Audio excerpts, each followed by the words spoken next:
V. Obran. You're all welcome to the April meeting of the Regeneration Community Committee on Tuesday the 20th. Item 1 on the agenda is apologies. And if I could go to Barry Michael Duff. Is Councillor Michael Duff with us yet? Okay, I'll move on to Victor. Victor, any apologies? The only apology I have, and he possibly will get in later on, is Councillor Robert Irvine. Thank you. Yes, thanks for that, Victor. He's just after leaving the town hall. I'm aware of that. I just mentioned Councillor Deehan has also sent an apology for lateness, but she will be joining us later on. Thanks for that, Victor. Has Mary got in yet? Mary Gardy, Councillor Gardy?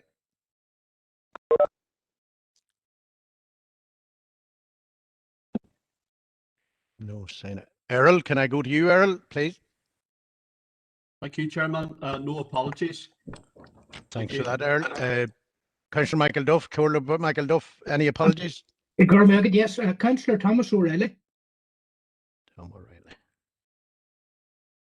Margaret Burry. Who else? Councillor Garrity Arish. I'll try again. Mary? Sorry, Chair, it's Councillor Gannon here. She's just having IT difficulties, but I believe there to be no apologies from the SDLP.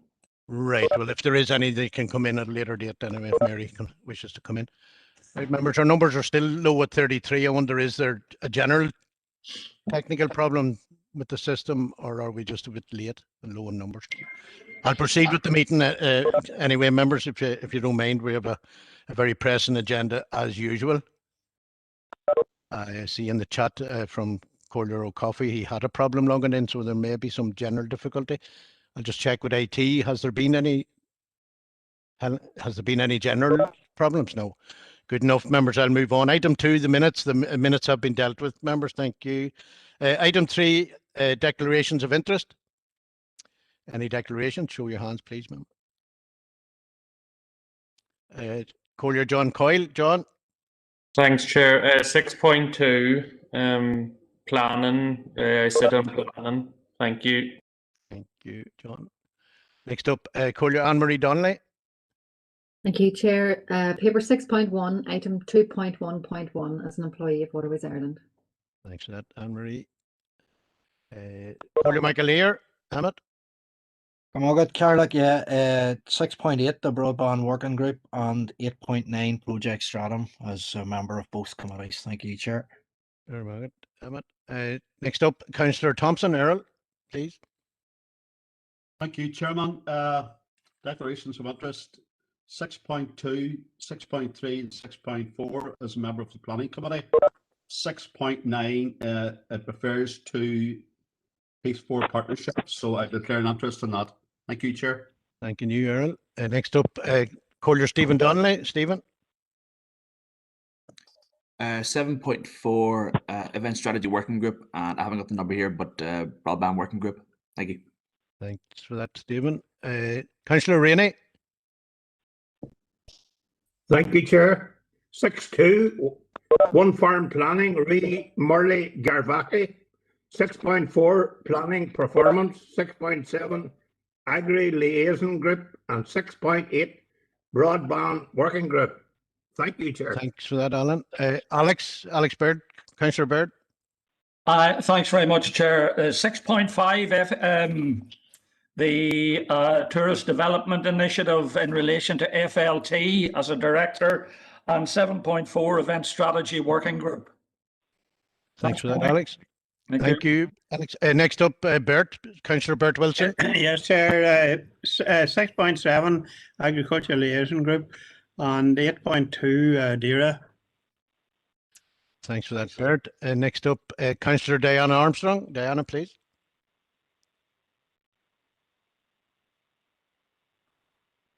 Thank you, Chair. 6.9, Peace 4, and for tourism related matters with the task initiative at 6.5, but really it's only there's no decision making being taken at the point. Thank you, Chair. Fine, Diana. Thank you. Next up, Collier Garvin McPhillips. Thank you, Chair. 6.5, member of FLT, and 7 for Event Strategy Working Group. Thank you. Thanks, Garvin. Next up, Collier Siobhan Curry. Gormagat, okay, Hurley, just 6.5, item 2.1 as a member of from Lakeland Tourism. Gormagat. Gormagat, Siobhan.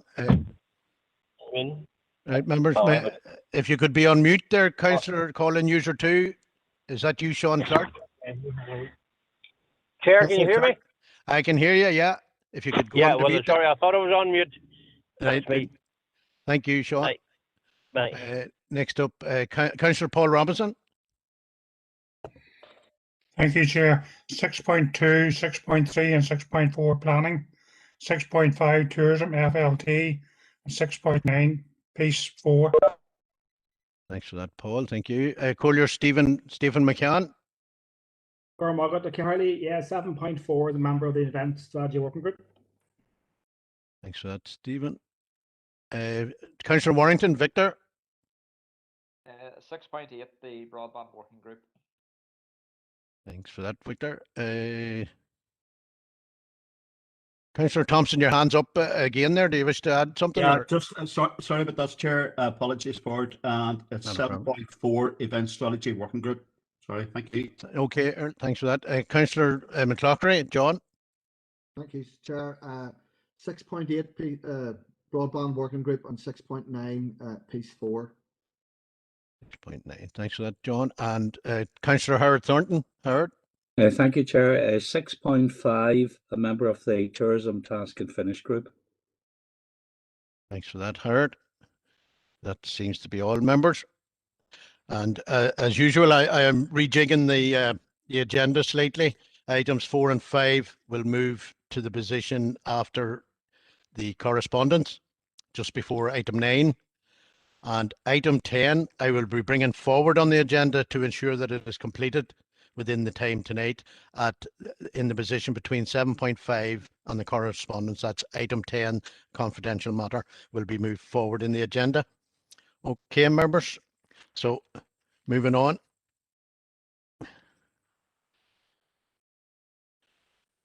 Now, the regeneration planning reports, 6.1, to consider an update from the business case assessments. That's over to Kim, please. Thank you, Chair. And this report is Paper A, which members have had an opportunity to review. And the purpose of the report is to provide members with an update on 3 business cases which are outlined. And the recommendation is that we approve the council approves the business cases and the updates for the projects outlined in section 2 of the report. Thanks for that, Kim. Errol, Councillor Thompson. Yeah, thank you, Chairman, and thanks, Kim, for the report. Happy to propose the recommendation as noted. Thank you. Thanks for that, Errol. And next up, Councillor Robinson, Paul. I'll second that, Chair. Good man, Paul. Thank you. All agreed, members. Thank you. Moving on, 6.2, to consider the draft response to the consultation from Mid-Ulster District Council regarding Morley Mountain Wind Farm. A plan and reference there. 6.2, over to you, Kim, again, please. Thank you, Chair. So paper B refers to the application from Mid-Ulster, who have asked us for comments. The deadline is the 20th of April, and it's proposed that the council notes the proposal. Thank you, Kim. Victor, Councillor Warrington. Propose the recommendation, Chair. Thank you, Victor. Collier McAleer. Chair, I suppose I would be a bit wary on this one, and that the Morley Mountain Wind Farm is, well, that particular area, there have been a number of wildfires started in that area, and a note just from the application that we're given the link to, that there's a note there under question 14 in relation to wildlife, that there's no reported wildlife in the area or no wildlife of concern. And obviously where there's going to be, or where there has been a number of wildfires in the area, obviously there's little chance of wildlife surviving any such outbreaks. And I know that's noted as happening in the February the 12th of this year, where 20 firefighters and 4 fire appliances were called out to about 100 acres of bogland. And previously in April 2019, there was another fire January 2015, of course, a turbine buckled and collapsed and 15-mile-an-hour winds. So I would be very wary just about noting without giving some sort of opposition to that. Sorry, Councillor, as I'm sure you're aware, the recommendation for us is to note the planning application, those considerations. Perhaps you'd bring them to the attention of Mid-Ulster Council. That's happy to do that. And just one final please. point of accuracy in relation to point 10 in the paper B report. The reference is incorrect. Just in relation to the planning reference, the one that's noted in the report title on page 1 is actually correct, where it begins LA09. The one reported today in LA10 is relates to a different application. So Thanks, thanks for that as well. Gurmagadamat, thanks for that. Bert Wilson, Councillor Wilson.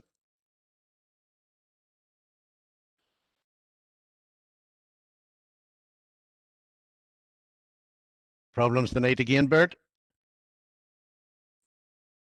Right, moving on. Howard Thornton, Councillor Thornton.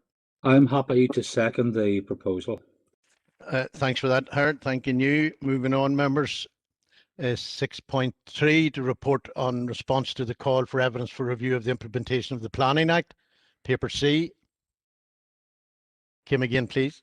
Thank you, Chair. And paper C has been submitted with the agenda and relates to the call for evidence review of the Planning Act.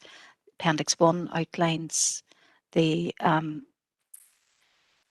detail of the call, and Appendix 2 sets out our response, which has been submitted to the Department ahead of the submission deadline of the 16th of April. And in recognition that the report was coming to the Planning Committee, there's been agreement that we can submit further comments by tomorrow if there are any additional comments to make. So it's recommended that we note the response to the call for evidence as set out in Appendix 2. Collier McAleer. Well, good, Carlock. Yeah, and thanks, Kim, for bringing this. I know I had spoken to you outside of the meeting in relation to this, Kim, and unfortunately only got some of the detail to you this afternoon. But there's two important things I think we have to note as part of our response here. And again, that's acknowledging kind of the limited or narrow scope of the proposed review that's been carried out by the department. But two of the main issues that I feel should be included are the equal rights of appeal that need to be introduced to afford communities the opportunity to appeal planning approvals, and noting that it's actually unfair that only those termed as developers have currently the ability to appeal refusals of planning permission. And secondly, it's the review of old mineral permissions, or ROMPs, that the department needs to commence Section 129 of the Planning Act 2011 in relation to ROMPs. And noting also that in commencing ROMPs, the department should retain control of ROMPs so as not to transfer the burden onto councils, which will ensure a much more efficient, fair and consistent application of policy. I know this is an issue in other district areas where the cost and the legal comeback on that is actually falling to the council as the local planning authority. So I think it's something that we need to be very mindful. I've noted another in my submission to Kim. I've noted another number of areas that I would like to see addressed, and I appreciate that it's a tight turnaround. But I think things like any new legislative provision should clarify that all developments that need screening for an EIA, they shouldn't be able to avail of permitted development rights. That general development orders should be amended to ensure all permitted development rights for all extractive industries, including minerals applications, should be extinguished in law. I know I've sent a number through there. Possibly it's tight for time, but I would appreciate. Your time's up there now as well, Councillor. Well, just to formally propose the adoption of at least those two. Sorry, are you proposing the two that you've just outlined? Yes, that's correct. You're aware that the committee has not been aware of those recommendations that you're proposing? I'm aware of that, and I had contacted Kim outside of this in relation to a previous issue because it came up in the matters arising. Sorry, Emmett, time's up. I was made aware of that email at 17:27 this afternoon. Yeah. And you're proposing before the committee that we adopt the proposals that you're making? That's correct, Chair, yeah. I'm not so sure that that's possible or feasible, that such complex issues could be dealt with by the committee in Well, such a Chair, time given frame. the fact that we have limited input into the planning committee, Sorry, Councillor. I do believe you had an opportunity to join the planning committee at the start of the mandate. yes, Chair, and I refused that sorry, because I'm Emmett. very limited in the outside and exterior sorry. responsibilities I would have in relation to that Sorry, and the Emmett. representations I can make. So I Sorry, decline Emmett. that. Sorry, Emmett. This is my right. Emmett, please. I'm trying to speak again. I am outlining to the committee that you sent an email with complex issues at 17:27 this afternoon to Kim and forwarded to myself in the chair. I don't in any way understand how the committee could possibly ratify the proposals that you're making, given such a tight time frame. Well, Chair, in that case, I would propose contacting the department to extend sorry, consultation Emmett, because Emmett, Emmett, sorry, entitled to have sorry, feedback on this. Emmett, please. I'm trying to outline the position from the chair with the difficulty in what you're proposing. And as a councillor, you're quite at liberty to forward your own suggestions directly through, I do believe. And you could have done that in an earlier time frame to this. I'm sure by now you're aware there's a lot of preparation goes into preparation for a committee. When the papers are prepared, presented to members, and there is a time frame in which members are supposed to have sight of the papers before they make their opinion. The opinion is the recommendation in front of us now. I really don't know how to get your proposal in this current time frame. It has left me in a difficult situation. Well, Chair, with respect to the papers were issued on Thursday evening. I work a full-time job, Thursday, Friday, Monday, Tuesday. So if you could advise when best it would have been able to put that through, I'm happy to take your suggestion. Well, I do believe there was contact with Kim about 8 days ago or sometime last week, Councillor. And in all consciousness, how could you possibly? Sorry, Emmett, I'm not trying to have a conversation with you. I'm outlining to the committee and directly to yourself in response to your late proposal coming before the committee for consideration, when no member except yourself and I do believe some other councillors are on side with you, but the bulk of this committee is not aware of the content of your proposal, but yet you're expecting us in an ad hoc manner to sanction what you're proposing. I would appreciate you have an understanding of the issues. Sorry, well, I'll tell you what. The only option that I can see is that I will put it to the members if they wish to adopt your proposals unseen. And I honestly don't know, but I'm going to have to leave it to the committee to decide because, in all conscience, this is not the way we do business in the council. There has to be a certain time frame. The burden that you have put on the administrative people within the town hall by issuing something at 17:27 before a meeting at 7 o'clock that evening, it doesn't make any sense. I'm going to move to Councillor Bird. Perhaps some other members have some advice on this issue. Go ahead, Alex, please. Yeah, Chair, I just hope I'm not in a similar position, but reading through the papers as I did yesterday in preparation for the meeting, I didn't see any reference to the issue of unadopted estates and what could be put in to prevent that happening. You know yourself, we have had the issues of Gallia Shore and Ravensbrae, and there are many more. And I have raised the issue in the past with Nilga looking at it, and I was just wondering, was there any way of making some sort of an inclusion of a comment? I haven't got the answer yet, and there's not much point, I suppose, raising a problem unless you have an answer.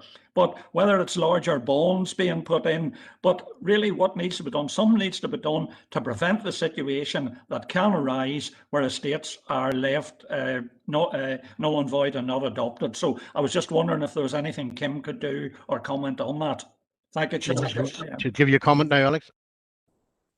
Yes, Chair. I was made aware of this issue, and I suppose they're slightly separate issues. The bonds for the roads conditions and the wastewater treatment works conditions are directly with the development, with the relevant department, and currently, I suppose, are not directly a planning responsibility in terms of ensuring that those are in place. We can certainly add a comment to the response and ask the department to take it into consideration, but just to flag up for members' consideration that it's, I suppose, slightly outside the direct role of the planning department themselves. Thanks very much. Chair. Thanks, Chair, and thanks, Kim, for that. If something could be done, because we all know that it's right across the spectrum of the council that something needs to be done. I wish I had the answer, but if when it gets to planning approval, there needs to be something done that ensures that the restrictions are adhered to. And I thank you for your assistance. Chair, can you hear me yet? Yes, Bert, I've got you now. Now, well, the minutes for this meeting I get in hard copy. Friday or Saturday I had them. So, you know, anybody making changes to them at the last minute, I wouldn't be aware of that or have the opportunity to look at it. Thank you. And I propose that we accept the minutes as they are. Thank you. Thanks for that, Bert. Next up, Collier Donlow Coffee. Just a few things. Firstly, I have to say in defence of Councillor McAleer, I believe we only received these documents on Thursday, and I believe he also indeed attempted to raise this at the full council meeting, but was denied opportunity to do so because it was decided that we couldn't discuss this until this upcoming meeting. In any case, I would just like to note, firstly, that when I wrote to yourself, Kim, through the chair, in relation to the adoption of sites, you had said that we couldn't include that, but now you're saying we can. But I'm glad to see that we can now include the adoption of sites as an issue of concern to this council, because it is an issue of concern. In relation to Emmett's suggested changes, which I think are entirely positive as far as I can see, I would certainly be happy to second them. But in particular, I would like to focus on the need for a legal duty on the Department for Infrastructure to make climate change an overarching material consideration, and also a biodiversity duty on the department to make ecological protection and ecological restoration an overarching material consideration. In addition to that, obviously the issues that he's raised around permitted development rights. Sorry, Donal. Similar to the position I find myself in with Emmett. I am not questioning the merit or demerits of what is in. I am faced with the problem of I cannot ask this committee to ratify an unseen document. That is a total. I don't know when this has ever happened before. No, sorry, just allow me to explain this. Yeah. So procedurally, it has never happened before, and if it has, it certainly wasn't with as much detail as is in Councillor McAleer's email that as I seen it. But I'm aware that the majority of the members have not seen it. And I do believe even in the process of an amendment to a motion to the council that it must be put in writing and must be presented to the members. Now I know that's difficult given our current virtual meetings. Can I raise just one thing to you, Tommy? Sorry, no. Yeah. Well, I prefer you wouldn't raise something as to possibly understand. Yeah. Well, again, the question is, how do I, in the chair, proceed with something that hasn't been presented to the committee and expect the committee to ratify it? That is my problem in the chair. It's in relation to that exact question, actually, because I might have an idea that might help you. Well, you try it.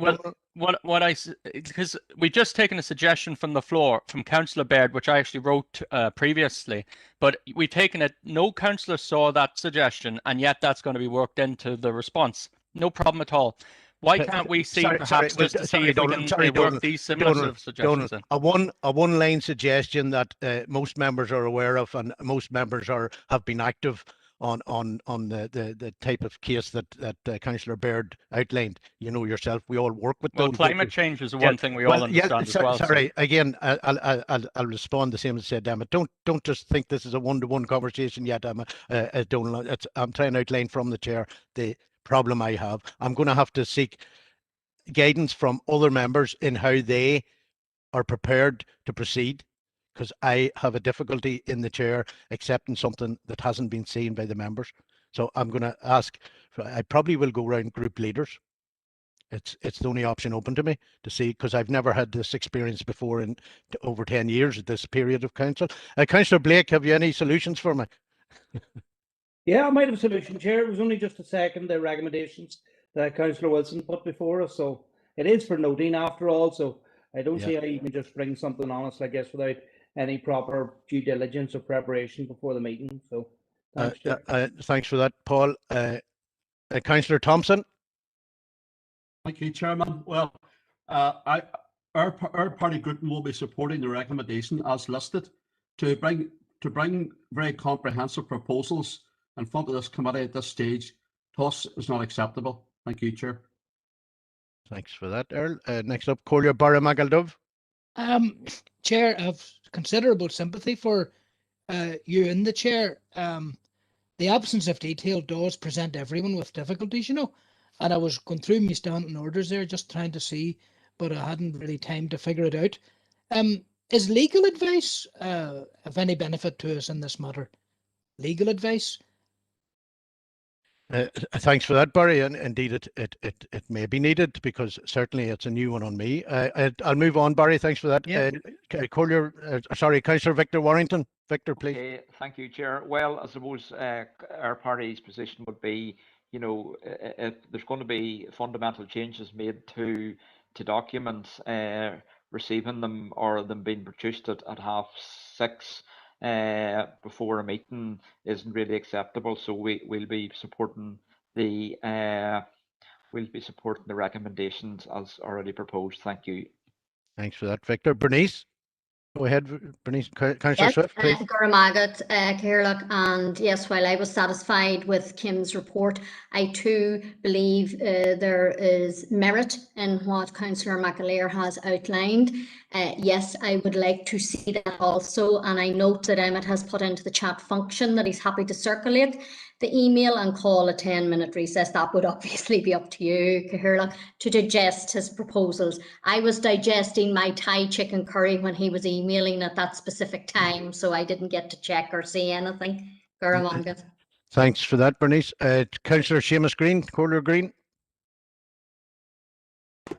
Thank you, Chair. It's just in around this. I can see that this is possibly a problem that could arise in the future, no matter what way this is sorted out tonight. Have we? Is there a time scale that something like this has to be provided, or is standing orders and that not capable of actually dealing with this? Because somebody could genuinely, which I have no doubt Councillor McAleer has a genuine interest, and I can see if the chair's point that coming at 5:20, 7 o'clock meeting. But is there something that needs to be done on standing orders that it has to be in at a certain time? Because at the minute there is nothing to say that as far as I'm aware, that it has to be in at X, Y, or Z time. So I'm just throwing that out there. If we're following standing orders, does standing orders stop coming in at 1 minute to 7, or has it to be in for Sunday evening, or what? You know, that's my point. There doesn't seem to be any provision for this. As I said, thanks for that, Seamus. But as I said, it is quite a tricky one. I've never seen this issue before.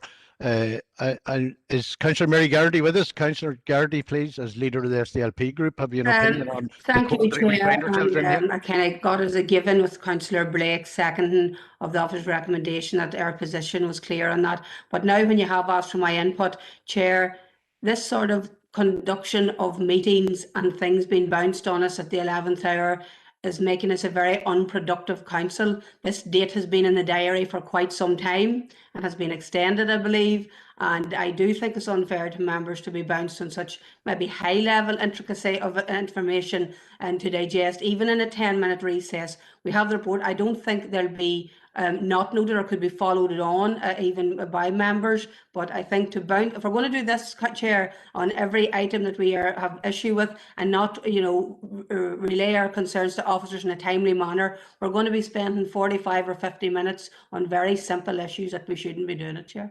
Thank you. Thanks for that, Mary. again, just allow me a minute, member.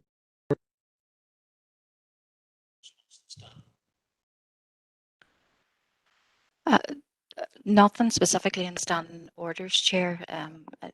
The time submissions would relate to the submission of motions, particularly for council meeting. I suppose the issue here is really around giving the members of the committee an opportunity to review a detailed proposal, given that the matter is to be submitted to the department tomorrow. So it's really a matter for the committee to determine whether they feel they've had the opportunity and can accept the proposals and the recommendation.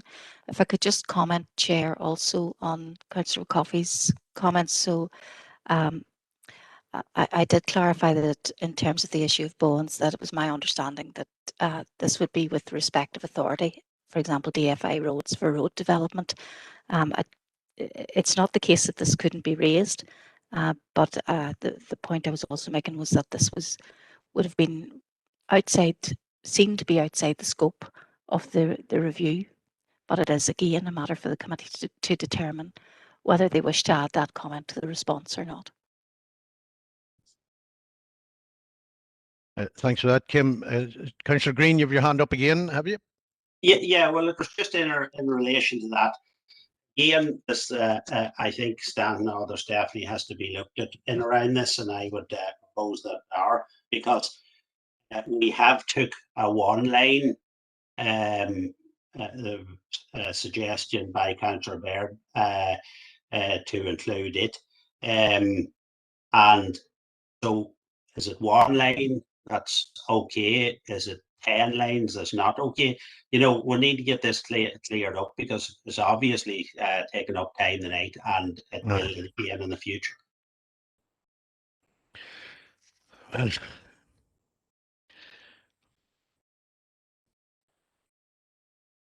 yeah, I think we're going to have to go to a vote, and even at that, I'm not that happy with just putting it to a straightforward vote, because if it is that Councillor Michael Lear's addition is accepted, it's been presented on our behalf, with the majority of the councillors not even having seen it. We really need to see it. Yes. I am going to make a on the hoof proposal here. I'm going to move item 6.3 to later on in the meeting, and I'll take it in whenever I can, because I think the least that Councillor Michael Lear can do now is to send out the email to all members. We'll return to it at a later date or later time in the meeting. Now, having said that, I already have a proposal and a seconder to move with the recommendation as is in front of the committee. So this is certainly new territory, but I'm going to move it aside. We'll not adopt it, and we will return to it when I get an opportune moment within the agenda. So members, and again, members, it is a hefty agenda, and I'm mindful now that we have lost quite a considerable amount of time on this already. So I'm moving on now to 6.4. Over to you again, Kim, please. Sorry, Chair, I had my hand up for a quick comment there. Tommy Alec here. I think, Alex, I don't need any further comments. I've ruled that I'll move it later on in the meeting. We will return, and hopefully all the members... If you'd give me that. All I'm concerned about is, if we get a paper to read now, how can we concentrate on the meeting? It just doesn't make sense. Right, we will return to it as the meeting proceeds. Alex, that's all I can do. Okay, thank you. I appreciate your. It's the best effort I can make at this stage. Oh, you're going well. Alex. Cheers. Okay, paper D is 6.4, which is the planning performance statistical reports for the third quarter of 2021, and the data and release is attached to the paper, and it's recommended that the council notes the update report, Chair. Councillor Blake. Yeah, I know in light of everything, propose for noting, Chair. Thanks for that, Paul. And Councillor Anthony Feely. Yeah, I was going to come in the proposal, but I'd be happy to second Tommy there and say that just give praise to the planning officers, staff are doing a good job there. I see the planning applications are up this quarter and they're up from this time last year, so just happy to second. Thanks for that. And all agreed, members? Councillor Michael Lear. Chair, just a quick comment in relation to it, that the 2.5 notes that FODC has received the highest number of renewable energy applications, a total of 19, which is 8 more than that of the next highest number within a council area received by Arts and North Down. And that the report notes that obviously the largest number of applications are for single turbines. Again, the point being that our area has reportedly been at saturation point, so it's just to make a note, and particularly of concern, I suppose, for the Fermanagh councillors, that the map indicates that the most recently approved ones are kind of predominantly in that area, with a number in my own and Mid Tyrone. So it's just to note that, or that sound that note of caution, that not necessarily everything that's advertised as being renewable and clean and green is always so. Thank you, Chair. Moving on, 6.5, tourism development initiatives, paper E. Kim.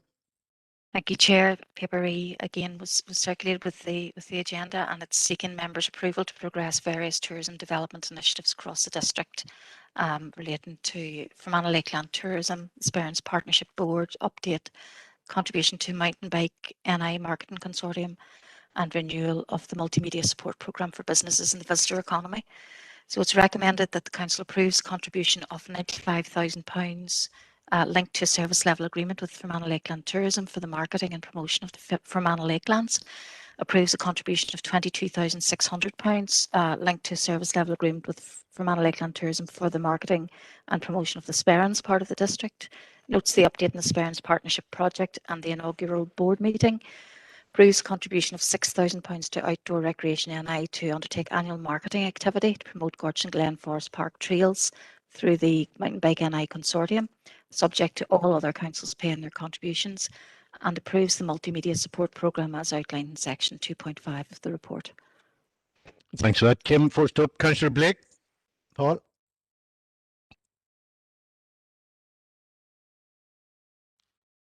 Councillor Blake. I'll take it down. Okay, Paul. Next up, Stephen Donnelly. Councillor Donnelly, please. Thank you, Chair. It's just to welcome these initiatives to see further investment in boosting our tourism product, and I'm more than happy to propose the recommendations. Thanks for that, Stephen. Next up, Collier Michael Lear. Yeah, just to declare an interest as a member of the FLT board, but I'd like to ask a question just in relation to 2.2.3, and I'm not going to debate or vote or anything. It's just a point of clarification in relation to it's noted there that the project officer is subject to council agreement to present an update to the council on an annual basis. I'm just wondering how often they're going to report to the Sperrins Partnership Board, or if that has been decided at this point. Thank you, Chair. The project officer will report to each meeting of the partnership board, Chair, and I'm just trying to find the papers. I think that the meetings are taking place quarterly, but I'll confirm that. Yes, they are quarterly. Thanks for that, Kim. Collier Borough Michael Duff. Just to query the figure in 214, Chairman, 22,600 for the Sperrins. Just, in a challenge, is it a low figure? And I thought the brand was Oma and the Sperrins. Does Oma be dropped from the promotion? That's my questions. Thank you, Chair. Thanks, Barry. I'll just go back and clarify the issue of Oma and the Sperrins. I think the councillor is correct in referring to that. The figure that is outlined there, I suppose, is building on what historically was in place, and I think is an enhancement of what historically was in place in terms of Sperrins marketing. And then alongside that, we do now have our commitment around the Sperrins Partnership Project and the work, the contribution towards the project officer and the work through the partnership project, which is also going to pick up on tourism initiatives through that process. Yep, thank you, Chair. And just Kim and the team are doing tremendous work in that whole area. But even just on a paper-based assessment, I'm asking those questions. Why the figure? And is Oma not included in the description of Oma and the Sperrins? Thank you, Chair. Next up, Earl Thompson. Councillor Thompson. Thank you very much, Chairman. Thanks to Kim for the report. Again, I'm happy enough to second the recommendations as listed. I think Councillor McAduff is right when he says OMA and disparance. So I'm happy enough to second the recommendations, all 5. Thank you. Thank you, Earl. Thanks for that, Earl. Councillor Diana Armstrong. Thank you, Chair. Today I have the pleasure of being up in Glen and up in the Sperrins as part of duties with being the chair. And I have to say that, yes, there is the Sperrins Future CERT project is being launched shortly with the 4 councils to develop the Sperrins. And I have to say, well done to the very brave couples who were swimming in the Gorchin Lakes today. I think it's good to see the activity. The trails were busy. A lot of really good work being done in the Sperrins and in the Gorchin Forest Park, Gorchin Glen Forest Park. Thank you, Chair. Thanks for that, Diana. All agreed, members? Moving on, 6.6, local economic Chair? development update. Sorry? Sorry, Chair. Oh, sorry, Howard, I've only seen your hand now. Sorry, it's just, it says about the recommendation 5 is 2.5. Should that be 2.4? Just a point of clarification.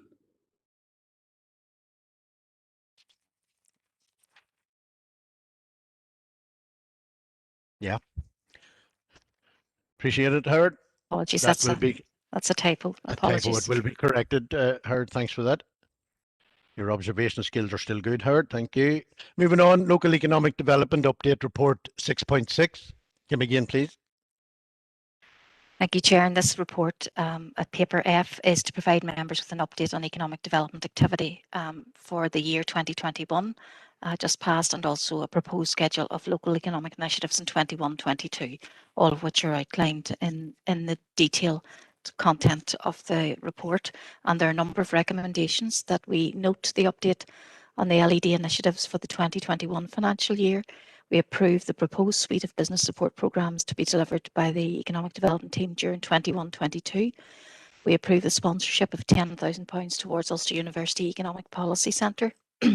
We approve a procurement exercise for a social enterprise initiative to support participants with learning difficulties into training and employment with an indicative budget of £25,000. We approve a tender exercise for a website development programme that will support businesses to gain an online presence with an indicative budget of £25,000. Approve the preparation of a source local buy local scheme feasibility study with an indicative budget of £8,000, and also approve membership of the Northern Ireland Food and Drink Association at a cost of £750. Thanks for that, Kim. Diana, Councillor Armstrong, your hand's still up. Do you wish to speak? Chair, sorry, up by accident, but I just want to ask him if there's any update on work being done to promote women in business and employment for our opportunities for women through the local economic development initiatives, please. Or if the report can be brought back on that, please, Kim.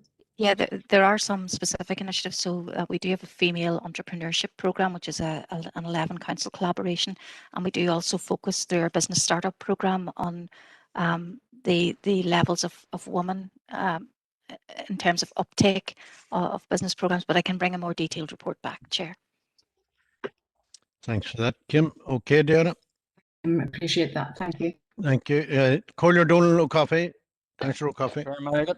Yes, I just, sorry, there was something. Okay, just wanted to, I was hoping Alison would be here just to offer my congratulations really to her, because we've come through an incredibly difficult 12 months when the economy was virtually locked down, when entire sectors, there's the greatest downturn since the age of Napoleon. And we've effectively created, it says there, 100 jobs in the last tax year. So that's quite an achievement. I wanted, not only that, but actually at the cost of £70,000, which again would be very competitive when if compared to the likes of Invest NI. In regard to one question actually is, is there a significance to the use of the word promoted at the end of 2.3.3 as against created in the end of 2.3.4 because it's the same program, but to my mind, those have very different meanings. Thank you, Chair. Margaret Donald. Next up, Councillor Blake. We'll get an answer for you, Donald, in a second. Councillor Blake. Yeah, thanks for that, Chair, and thanks to Kim for the report. All very positive news, so I'm happy to propose the recommendations. Gora Margaret. Paul, thanks for that. Paul, next up, Councillor Thompson. Thank you very much again, Chairman. Thanks to Kim for that comprehensive report. I'm happy to second all 7 parts of the recommendation. And this is positive news as we come out of this pandemic. So positive and happy to second. Thank you. Thanks for that, Earl. Collier Barramagaldov. Briefly, Chair, Goramagat, on the Fermanagh Doma careers fairs, see there that'll be kept under review. You know how to deliver it, whether virtually or in Oma and Enniskillen. Can I suggest a focus on remote working opportunities for people in our district? And also, given our meeting with CEDAR, I think it was yesterday, you know, could we bring a focus till job opportunities for people with disabilities within our district? I would like those two foci is probably the plural of focus, but brought to the careers fair or careers fairs if possible. Thank you, Chair. And again, Councillor Armstrong, Diana.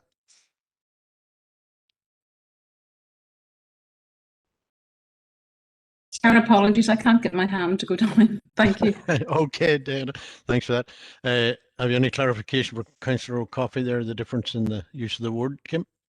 I don't have the specific definitions, if there are differences in those definitions in front of me, Chair, but I will share the detail of that. Okay, Councillor O'Coffey, so we have a proposal and a second. Are all agreed, members?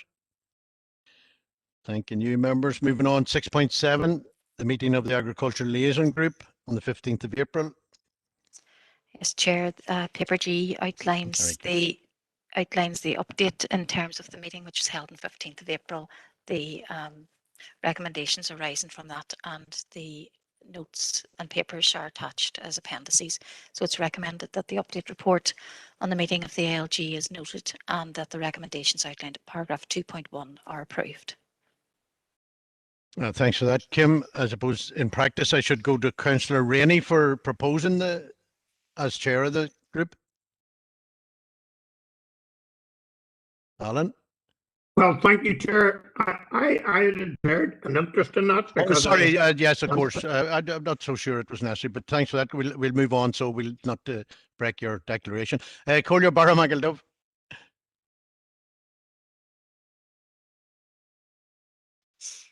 Maybe that, Tommy. You're all right. Collier Donal O'Coffey.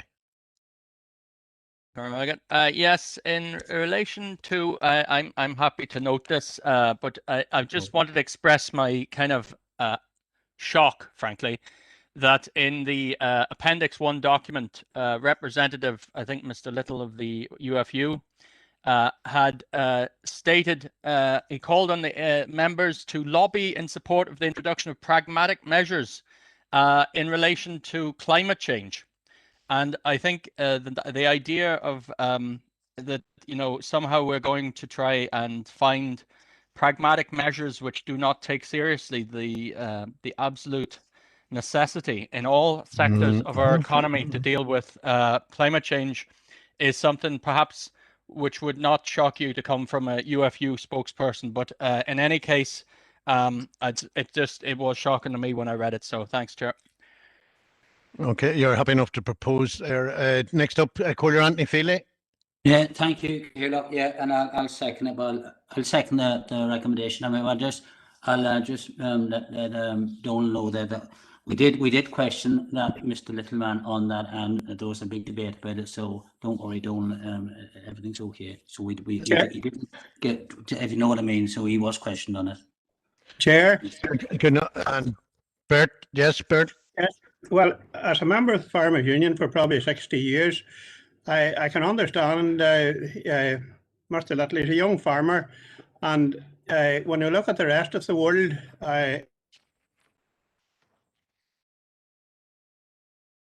Bert, you've dropped off on us again. Bert, I'm afraid we've lost you. I'm going to have to move on because I have it proposed and seconded. Councillor Seamus Green. Councillor Green. Yeah, it was just to come in on Donald's point. Yeah, as Anthony says, we did question that. Now, there were some points that Mr. Little was raising, which it did make a lot of sense. For instance, you know, we have to be very careful that we don't end up putting farmers out of business here in Ireland and importing from the likes of Brazil and Argentina. That's flattening the rainforest. I would presume that would be far, far worse for the environment.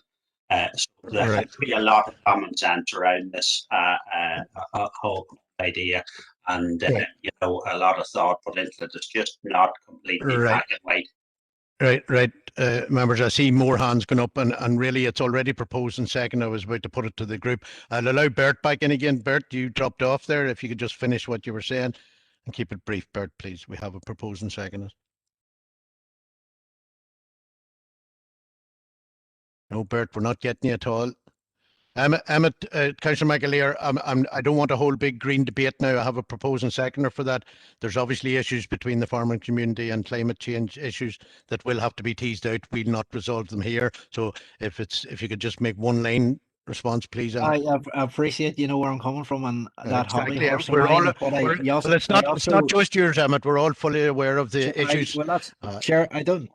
The idea that you're just writing me off before I even get speaking, I just have to take issue with. You have to understand, I represent Mid-Tyrone, which is a very strong agricultural area, but I think it is Councillor O'Coffey's very correct in calling that out. And I'm glad to see that it wasn't noted as one of the recommendations or the proposals brought forward by the report.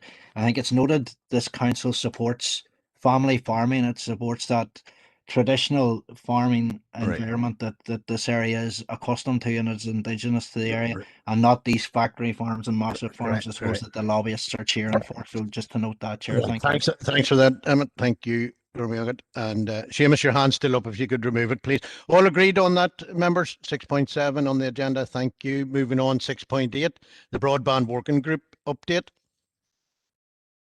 Thank you, Chair. So Paper H provides members with an update of the Broadband Working Group meeting held on the 16th of March. The recommendations are outlined at paragraph 2.2. So it's recommended that the Council approves the actions as outlined in paragraph 2.2. Thanks for that, Kim. First up, Councillor O'Coffey. Yeah, Chair, this is the first time I've had an occasion to have a study of the documentation that's come forward in relation to the safety of 5G and ionizing radiation. It's something I know very well. Sorry, members, we're having interference there. If you could all mute, please. Just the speaker, please. Seamus, Councillor Green, I believe you're on. Seamus, could you mute, please? Okay. Councillor Green? No problem. You're still online there? Try again, Donald. I think Seamus is still on there. Go ahead. Just in relation to Appendix 1 document, there's some of the statements in there were, well, concerning, frankly. The notion that 5G is simply radio wave radiation certainly is, but there's a bit of ambiguity as what constitutes radio wave. So I note in the diagram, even below the references, is page 13, that 5G is put right next to microwave, which is what I would have associated the radiation to be. And everyone knows that there are genuine concerns about microwaves. Even the recommendation is not to stand in the same room with one when it's operated. And there's also issues with children with small, cranial sizes and so on for resonant frequencies and so on. On page 23, the conclusion, which is probably the bit I really was concerned with, is that 5G exposures is deemed by this study to not cause any harm, provided that they adhere to guidelines which are meant to reduce the overall exposure because of the nature of radiation. I don't find this reassuring at all, this document, I have to say, and I just want to put that on the record. I'm happy to note the report if that's necessary as well, Chair. We're all conscious there are issues, but I don't believe we are all expert in them, but we have to rely on the best information out there. Collier Anne-Marie Donnelly. Anne-Marie. Thank you, Chair. I'd like to thank Kim and her staff for the fantastic work that's going on at the moment in relation to the Broadband Working Group and the efforts that have been made to ensure the project stratum reaches as many of the areas of our district where the people are having difficulty with their broadband. And as a member of the working group, we are working along closely with Mid-Ulster Council to put forward a good, strong case for the district. So I'm very happy to propose or second recommendations. I'm not sure if Donal is proposing. No, you're proposing there, Anne-Marie. Thanks for that. Yes, so happy to propose, Chair. Thank you. And next up, Collier Anthony Feely. Just happy to second, Tommy. Thanks for that, Anthony. Okay, members, all agreed. Moving on, and we're at 6.9, the report of the director. Over to you again, Kim, please. Okay, thank you, Chair. So paper I is a report of the Director of Regeneration and Planning and covers a number of items. Firstly, an update on receipt and acceptance of letters of offer and variances, an update and delivery of Piece 4, an overview of a draft performance improvement plan for 21 to 22 and seeking approval to proceed to consultation on that, and an overview of a report from the Carnegie UK Trust in relation to a wellbeing framework for Northern Ireland and seeking council endorsement of the recommendations. So the detail is outlined in section 2 of the paper. And there are a number of recommendations in relation to those at section 8. Thanks for that, Kim. Could I have a proposer, please? Councillor Donnelly, Anne-Marie.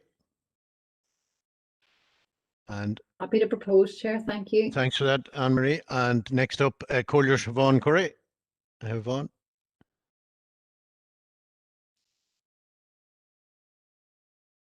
Councillor Curry.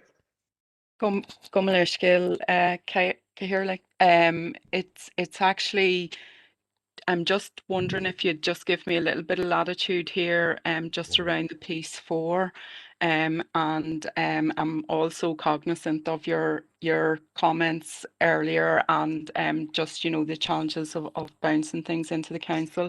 But Chair, just myself and I believe other councillors in our north have received correspondence around a community-driven potential project in our north, and the group is seeking council support, and it would be building on previous work on the success actually of the North Fermanagh Valley Park project, and both those communities, Kesh and Ederney, have engaged extensively to develop this a possible project for a Peace Plus application.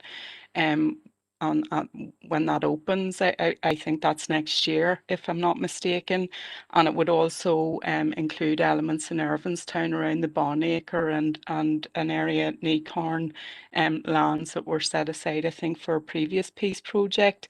Obviously, you won't have seen the detail, but there are huge benefits. It is an outline kind of plan at this stage to our council area in terms of health and well-being, additional support and visitor facilities, benefits of tourism, as well as being an economic driver for our north and the council area in general. And I think the group is thinking that it might qualify under there's a theme 1 on the SEUPB consultation paper, which is entitled Building Peaceful and Thriving Communities, and they're hoping, I think, that it would fit into that.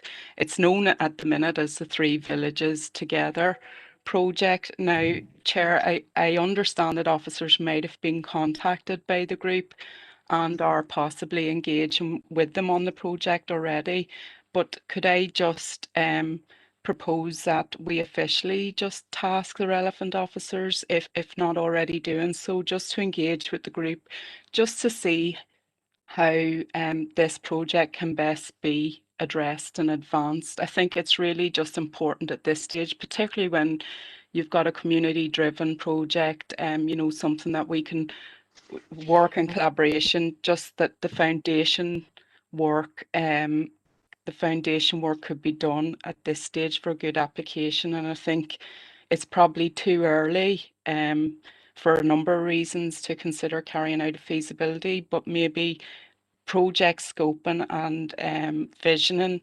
exercise, if that could be carried out at this stage, just to flesh out the detail and provide that good foundation for an application. Chair, can I make that proposal, Gormagget? Yeah, and could you second the item at 6.9 for me? I see, and I give you so much latitude, Collier. Gormagget, Chair, yeah. So I believe Kim may be aware of this, so we'll hand over to Kim here. I've been speaking to other council officers. I haven't received a direct communication from the group, and I suppose Councillor Curry is correct in that Peace Plus is really only at a consultation stage, and there's potential for the programme outline to be amended from what's currently in the consultation document. But certainly I can liaise with colleagues in community health and leisure and community services in terms of how we can work with the group to support them in developing their project. Okay, Councillor Curry, yeah. Yeah, Gormagget, Caherly and Gormagget. Thank you, Kim. Just to make the point, I think it's just important that we have all the groundwork done if possible. You know, if this is potentially a really great project, that maybe a group with, you know, just the desire to do this and the push to do it, that they wouldn't miss out through a lack of preparedness. That's just, you know, I just want it to be ready if it's suitable and if it's possible. Gormagget. Gormagget. Next up, Councillor John McLaughlin. John. Thank you, Chair. I'd like to second Councillor Curry's proposal there. Obviously, myself and Councillor Armstrong have been approached, as I'm sure the other councillors in there in North have as well. For me, it's good to see there's a lot of young people involved in this project, and whilst there's older people there that have proven them before that they're able to deliver, they've engaged with younger people and got them motivated to be active in their community and pushing this project forward. So I'd be very keen to see any help that can be given to them at this stage. Obviously, it's a long way off, but I'd welcome that as well. So thanks, Siobhan, for bringing this forward. Thank you, John. There's quite a few speakers, but I have already a proposer and seconder members, unless you have something vital. Councillor Anthony Feely. Thanks, Tommy. I'll be brief. It's just a comment on 2.5.4 that Tommy about the broader issue. I know you don't have a big debate about it tonight. Just to voice my disappointment about losing the Peace 4 money and the whole hullabaloo about all the obstacles was put up against them. I know we've letters coming in the meeting in I think it's next week, but just want to voice my disappointment on it. And my colleague Gemma Dolan is still doing work on it. Tommy brought up it Minister Way yesterday in Stormont, so I know you want to. That's all I said. Yeah, thanks, Andy. Good man. Collier O'Coffey, Donald. Yeah, Chair, thank you very much. I'm looking to raise a proposal out of 2.5.5. It's in relation to the Youth Focus Shared Spaces program, which thanks to Kim for the information. We had received a letter of offer on this January 2018.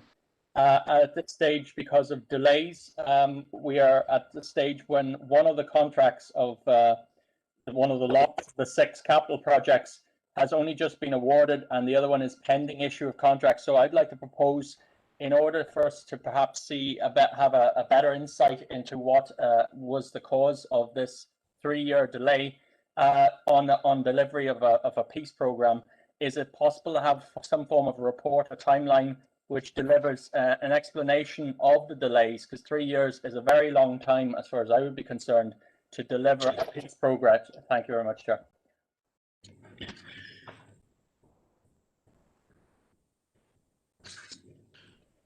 Kim is responding there that's already been reported on through the Peace 4 partnership, Councillor. I'm sure that information can be brought to Councillor O'Coffey's attention. Okay, Councillor. Chair, it's just obviously I'm not on the peace partnership, but I would certainly like to see, because it is an extremely long period of time, 3 years to do a peace project. I've never seen to get to the letter of letter of offer the contract. It's quite an extended period. Thank you. That's grand. We'll get that information for you, Donald, hopefully. Okay, next up, Councillor Mary Garrity. Mary? Thanks, Chair. Very brief, just to say that that joined up approach and application, hopefully it's going through peace, would be very welcome to the entire community that Councillor Corey has raised, and certainly I think as us council supported would be very welcomed, and I think that's a great idea. So thanks for that, Chair, for letting me in. Mary, you're welcome. Bert? Councillor Wilson? Councillor Wilson's having extreme difficulties. Is there anything IT can do for Councillor Wilson? He's not getting an opportunity to speak here again tonight.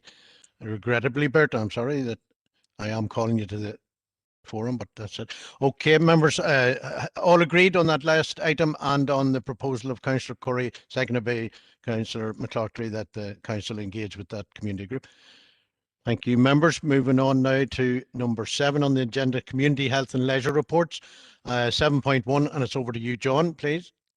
Thank you, Chair. Paper J, Chair, is in relation to summer scheme provision for the 21 year of a number of activities which are going on in July and August under summer schemes. They're listed all in section 2 of the report.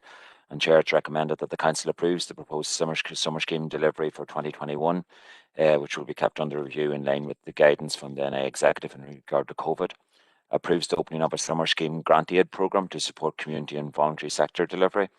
And for the first time, approves the development of a referral process in partnership with family support organisations to offer 30% fully funded places to families and children in need. Thank you, Chair. Thanks, John. First up, Councillor Stephen Donnelly. Councillor Donnelly. Thank you very much, Chair. And I think that this report is enormously welcome. Young people have been particularly impacted over the last year as a result of the pandemic. So being able to see the advance of these projects and these summer schemes, I think would be an enormously positive way to sort of go into the summer for young people, and see that Strathroy and the Hospital Road will particularly benefit from that. So that's welcome. More than happy to propose. Thanks for that, Councillor Donnelly. Next up, Anne-Marie Fitzgerald. Collier Fitzgerald. Yes, I'm not sure if Stephen proposed it, but I'd like to either propose it or second it. This is a welcome development. I think it's going to have a huge uptake, and as every other year, there is the always are overprescribed, and there's a lot of families who've been let down. And just on that, I was just wondering, is there any more additional places from what there is any other year? And as well as that, I think it's to be very welcomed. And on 2.2.1, I know this paper has been coming up for quite a while about the slow cooker initiative, great initiative, and I know working with neighbourhood renewal, there those ladies and men out there are dying to get it going, to bring it into the community, to get people cooking again, good basic wholesome food. So yeah, very happy with the recommendations, and to all the officers work behind scenes is really, really great. So thanks a lot, folks. All right, good morning, Anne-Marie. Collier O'Coffey. Chair, thank you very much. It's in relation to the outdoor summer scheme, which I think is an excellent initiative. It really is important, especially with the lockdown and all people needing to get opportunities like this. I'm just conscious, and I have raised it with John there, that we have necessarily restricted ourselves, or unnecessarily perhaps is the point, to operating from the council-operated community centres, which I understand the rationale for, but obviously... No, you my boy. Sorry, Anne-Marie, Councillor Fitzgerald, we're getting interference. I never get much luck here. Okay, what I'm wondering, is it possible, because obviously the council owns other centres across the constituency or the council area, and I'm wondering, is it possible to maybe see that this initiative could be rolled out in wider areas? Because I'm sure that would have benefit to rural communities who may find themselves more difficult to get into the main centres, which are concentrated in the urban centres. Thank you, Chair. Next up, Earl Thompson. Councillor Thompson. Thank you very much again, Chairman. Can I thank John for the report? Again, very positive for our young people across the district, and I'm happy enough to support the 3 recommendations as listed, Chair. Thank you. Right, thank you, Earl. Next up, Collier Barra McElduff. Barra. Thank you, Chair.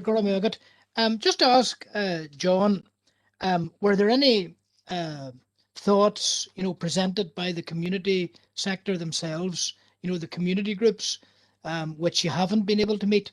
I'm just mindful that see paying into these summer schemes, how much does it cost?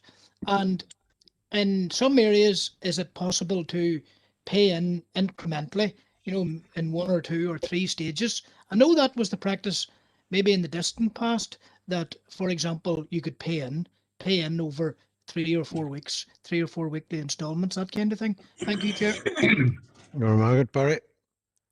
John, have you response to that question? Yeah. Thank you. Chair, if I can take two questions, sorry. Yeah, Councillor Coffey's and Councillor McAduff's, maybe, and they're both interrelated in a sense.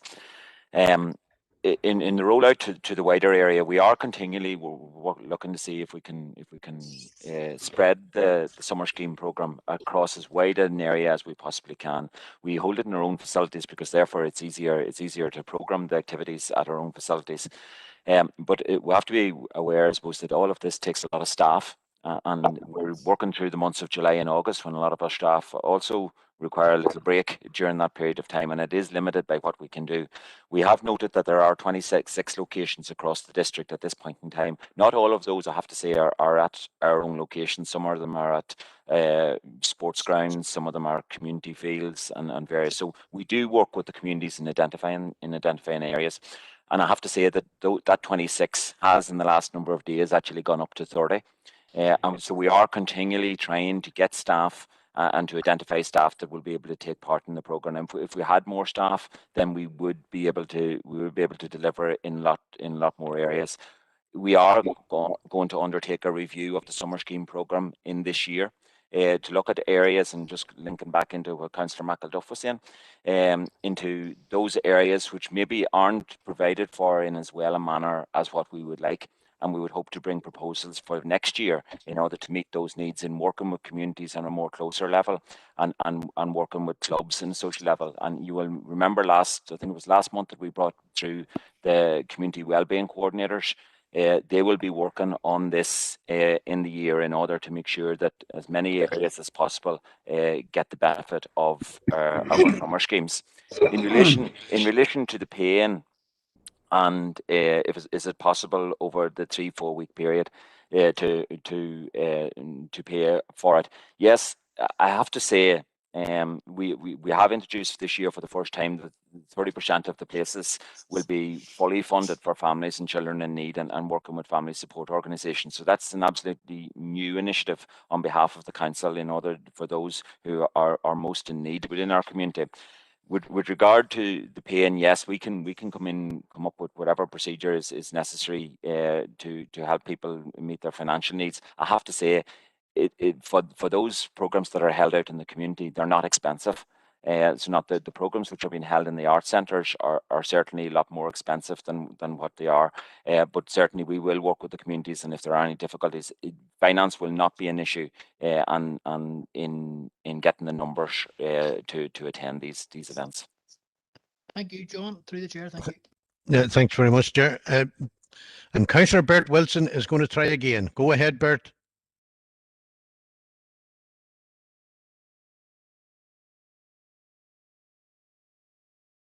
I heard you coughing a minute ago, Bert, but now when you go to speak, we've lost you. One more try, Councillor Wilson, please. Apologies, Bert. I'm going to have to move on. Collier McAleer. Yeah, Chair. Thanks, and thanks, John, for your response there. I think it's definitely encouraging to hear that we're up to 30 now, but I would still be inclined to second Donald's proposal. I think the more areas outside of those centres, as he speaks of, that we can offer this to, I think the better.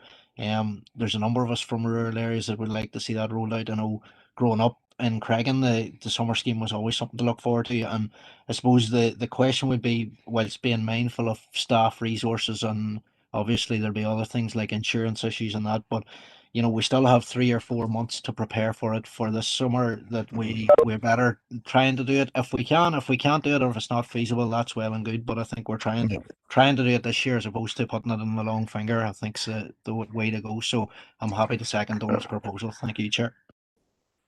Chair. Well, there was no proposal from Chair, no. Donald. It was just a question as to other areas and the potential for rolling out. I think John has given a satisfactory answer to that, Councillor, in that he will be engaging with the new staff we have to roll it out even in a better way next year. And given the restrictions that possibly will be in place through the summer, unfortunately, I think maybe that's the best we can hope for at this stage. So I'm happy enough to move on. Councillor Wilson, you had your hand up again. Do you wish to speak on this item? No. Chair, sorry, Chair, can I just come in just on Councillor McAleer's statement? We are continuing, and I suppose it's all linked in through the opening up of our facilities, of our leisure facilities that we have with regard to COVID, and it will all depend on how quickly we open up. And the reasons why we have enabled another 4 places in the last week is because the identification of staff that will be able to deliver. It is solely a resourcing issue at this stage, and we cannot. It's not something that you can put temporary staff into. It's something that the staff who need experience in developing these programs needs to take place. Okay, members, duly seconded, all agreed. Thank you, members. Moving on, 7.2, the knife surrender bins. Over to you again, John, please. Thank you, Chair. Self-explanatory, yeah. Yes, paper K is the installation of 2 knife surrender bins at Dromee, one at Dromee Recycling Centre and one at Omagh Rush Centre Recycling Centre, and it's an initiative from the PCSP. It's therefore recommended, Chair, that the Council authorises the installation of knife surrender bins at Enniskillen, Dromee Recycling Centre and Omagh Rush Recycling Centre. Thank you, Chair. Thanks for that, John. First up, Councillor Anne-Marie Fitzgerald. Anne-Marie? Hello? Yes, got you now, Anne-Marie. Go Sorry, ahead. I'm in and out now. I think a very good initiative, and it's hard to believe that we're actually talking about it in this area, but I want to propose the recommendation. Thankfully, you know what I mean, there's no real prevalent knife crime in our area, but that doesn't mean that it doesn't exist. And I think that it's an opportunity for all dangerous knives to be removed from the community. And I suppose families and, and even grandparents who are sort of like combat knives or pen knives and things like that there. It's great to have a resource like this here, and I think it's a positive move and to be welcomed. And sadly, but things that we see in other areas of the world can sometimes creep into our society and, to cause injuries and death. John, will that there be widely advertised on a regular basis and maybe on a bi-monthly basis to say yes, how many dangerous knives has been taken off the street, just to keep it more prevalent and to keep it out there, the focus on, so the people there's a safe place to get rid of them. Yes, Chair, I believe that there is ongoing consultation with the PSNI in order to get the stats and to advertise those and put them up on social media and to just in order to make people aware of the initiatives that we're doing in relation to knife crime. Thank you. Thank you. Thanks for that, John. Thanks for that. I am aware that the PCSP does receive updates from the drug bin, so I'm sure the same will come through for the knives. Thank you. I call you Christopher McCaffrey, Lanaraya Christopher. Gormagat, Carly is like just shock. Just to come in and second that, and I would agree with what my council and party colleague, Councillor Fitzgerald, after saying. I do think it's a brilliant initiative, and fair play to everybody involved in it. I know that my party colleague, Councillor Tom O'Reilly, had a particular involvement with this initiative. So he cannot be here tonight, unfortunately, but it's just to give credit where credit's due and to all involved at the PCSP. Hopefully it'll be successful, and this is an element.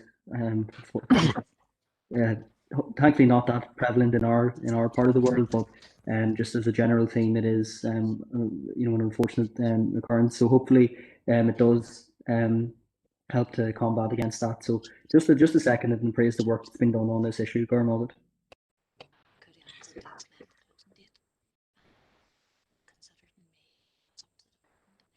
Chair, just checking. Chair, just checking. Chair, checking. You're muted, Thomas. Sorry, I thought I was getting your service there, Bert. I was cut off there. Go ahead, Bert. Yes, Chair. Well, I would like to. Can you hear me? Yeah, you're going good. And then you've gone again, Bert. That's very poor signal, and again, apologies again, Bert, but you were good there for a minute. Now you've gone again. Again, I just must ask IT to check, is it broadband or what is the issue? Okay, sorry, Bert, I'm going to have to move on. And for item 7.2, there, the bins duly proposed and second, all agreed. Councillor Michael Duff, we start something? I was about to take down my hand, but I'll stay with my point. My point was, do you see in item 2.4, should there be a lower than expected take-up or use of these bins, they can be repurposed for use as rapid bins. Remove all prescription and illegal drugs.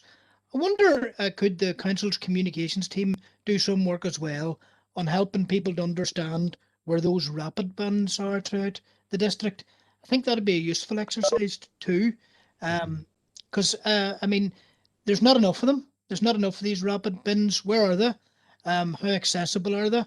And I think there would be a good take up on that if that was advertised and re-advertised, through our communication system. Thank you, Chair. Well, Councillor Michael Duff, I'm aware that it's the PCSP usually deals with that and the promotion of them. So whether we want to raise that again at the PCSP or John's happy enough to take note and he can respond as well. Okay, Barry, thanks for that. Moving on, members, 7.3, Ulster Scots delivery plan. Again.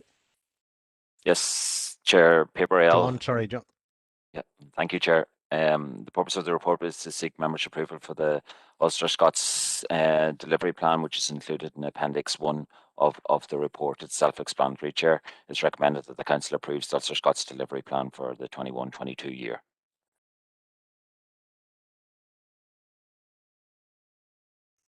Collier Michael Duff, you're the first man up. Happy enough to propose? Happy to propose, Chair. Thank you. And next up, Collier McCaffrey. Gormogad, a Carly is like in Stock and Overshaw reached. Yeah, I'm happy to second, and just to show that we do respect all of the linguistic minorities that are in our council district. So very happy to second this, Gormogad. Right, Gormogad. Right, that's proposed and seconded. No further hands up. All agreed, members? Thanking you. Where are we now? 7.4. And it's the Advanced Strategy Working Group. And over again to John, please. Yes, Chair, there are a few elements to the report. One is the notes on the Event Strategy Working Group, which was held on the 31st of March. It details some of the events programme, and just to draw attention to the annual Classic Fishing Festival, which is cancelled due to COVID this year, which normally takes place in May. And also for sponsorship support for the Fermanagh Fleadh Fest of £6,000 for 2021. You will note also about programmes in relation to take a more strategic approach for the district to become a more event-friendly district. It's recommended, Chair, that the Council notes the minutes of the Event Strategy Working Group held on the 31st of March, provides approval to progress the delivery options for the current portfolio of corporate events and festivals for 21-22 as detailed in Appendix 2, in line with the current and future COVID restrictions, and approves the sponsorship of a maximum of £6,000 for the virtual Fermanagh Fleadh Fest in 2021. Thank you, Chair. Thanks for that, John. First up, Councillor Paul Blake. Collier Blake. Yes, Chair. Happy to propose the recommendation to you, Chair. Paul, thanks for that, Paul. Next up, Collier Siobhan Curry. Lanaraya Siobhan. Gormogad Caherly, yeah. Happy to second. Gormogad. Thanks, Gormogad. Next up, Councillor Christopher McCaffrey. Gormogad Caherly, well, I was about to take my hand down, but yeah, just happy with the proposals there, and particularly looking forward to the Fermanagh Fleadh Fest. I know we've missed out on a couple of those due to the pandemic, so it'd be great to see that going ahead. Gormogad. Carcalor and Collier Michael Duff. Yeah, Gormogad Caherly. I see the council prefers, for major events, a 4-month lead-in period.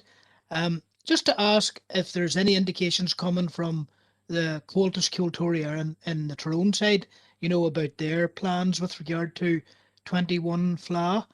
And secondly, the concept of Christmas markets. I'm aware of one group working towards a Christmas market in Oma, and I would like just to be assured that the council will work with the group and support them through that process. Thank you, Chair. Yes, thank you. Thanks, Chair. In relation to the Christmas market, yes, we certainly will work, COVID allowing, that we will work with all of those such initiatives in order for the promotion of the area. In relation to the Tyrone Fleadh, we had very early indications from Fermanagh Fleadh that it wasn't going to happen in a physical event this year, and it was virtual. I don't believe we have had such confirmation from the Tyrone Fleadh yet, and I would imagine that they're waiting to see what the restrictions, the lifting of the restrictions are. But certainly we can come back to Councillor McElduff in relation to that. We'll make inquiries during the week here. Thank you, Gordon. Thanks for that, John. Thanks for that, Barry. So proposing second at 7.4, all agreed, members? Thank you. No hands shown. Moving on, 7.5, the Environmental Health Delegated Decision Record, Q4. Over to you, John, please. Thank you, Chair. This is the normal quarterly report on the delegated decisions which have been taken, delegated to environmental health.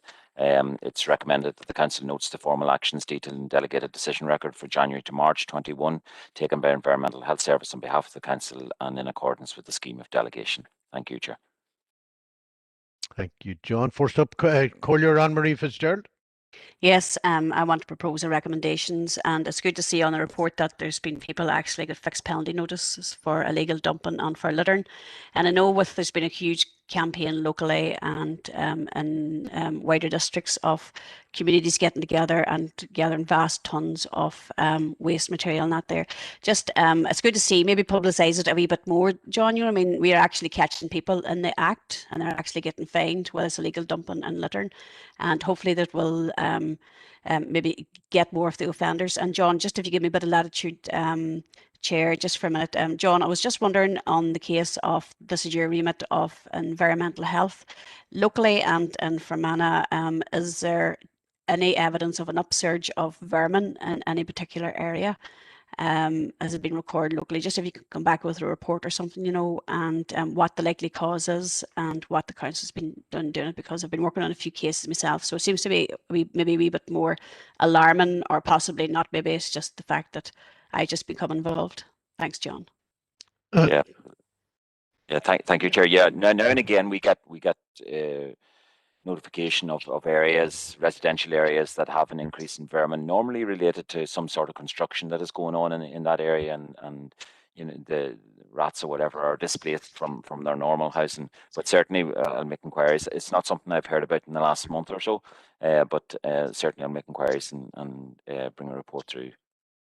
Thank you. Thanks for that, John. Next up, Councillor Deborah Erskine.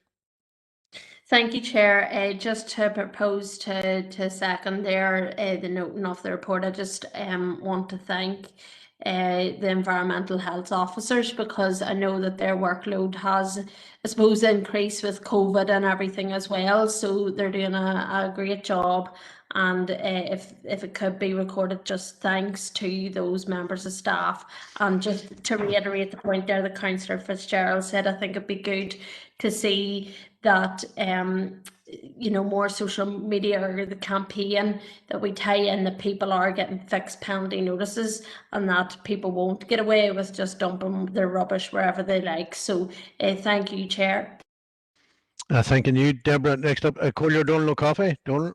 Yeah, it's just on the vermin issue, and I'm glad to see Councillor. No, sorry, Donald. Well, yes. The councillor asked for a report to come to next. I agree. It should be a report, because I whether it's because of the COVID lockdown and people haven't been, you know, have been not doing the normal movements around places, or maybe it's because people are actually seeing things that are already there and they wouldn't have seen them if they hadn't been at home, and so on and so forth.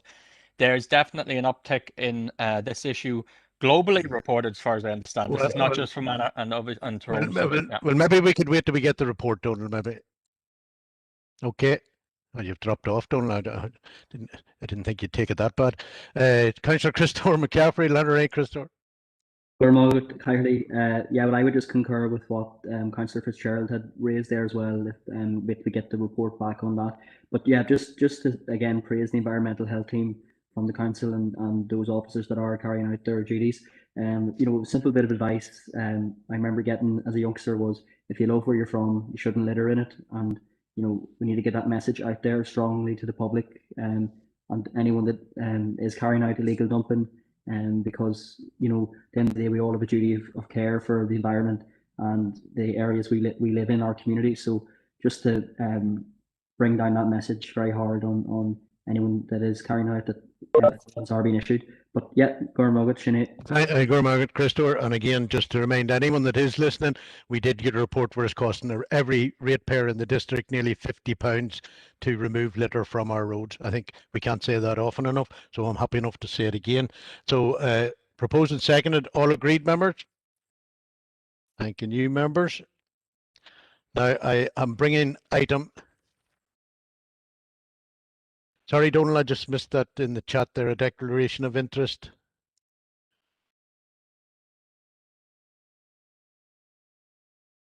At 8.1, that will be noted. Councillor O'Coffey has declared an interest on 8.1 as he sits on the board of Fermanagh Citizens Advice. Okay, Councillor. Now, members, as I indicated at the start of the meeting, I need a proposal to go into confidential at this stage to take on item 10. Bernice proposed and Councillor McCaffrey second. I apologise for coming in again, but just for clarity, could you say asking for an extension? Asking.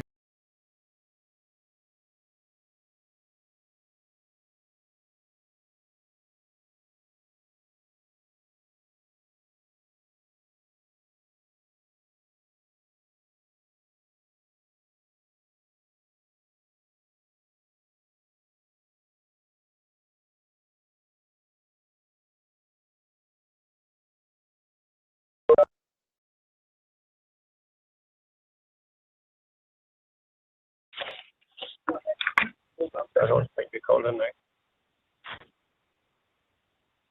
Caller user 3, just before we proceed, could you identify yourself? Is that you, Sean? Can you hear me, Tommy? Yeah, that you, Sean, again. Good man. Yeah, just needed your identity. Good man, Sean. Thank you.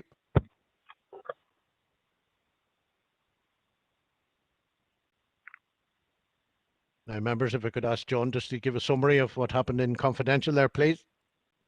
Yes, Chair. While in committee, members considered a report on the assertion of a public right-of-way in Finnear-Balik and decided to assert the route as a public right-of-way with pedestrian rights only. Whilst in committee, the members also considered the confidential minutes of the reconvened Regeneration and Community meeting on Tuesday, 16th of March, and there were no matters arising. And also, Chair, whilst in committee, the members discussed a procedural issue with regard to information being provided to members. Thank you, Chair, in relation to item 6.3 of the agenda. Thank you, Chair. Thanks for that clarification, John.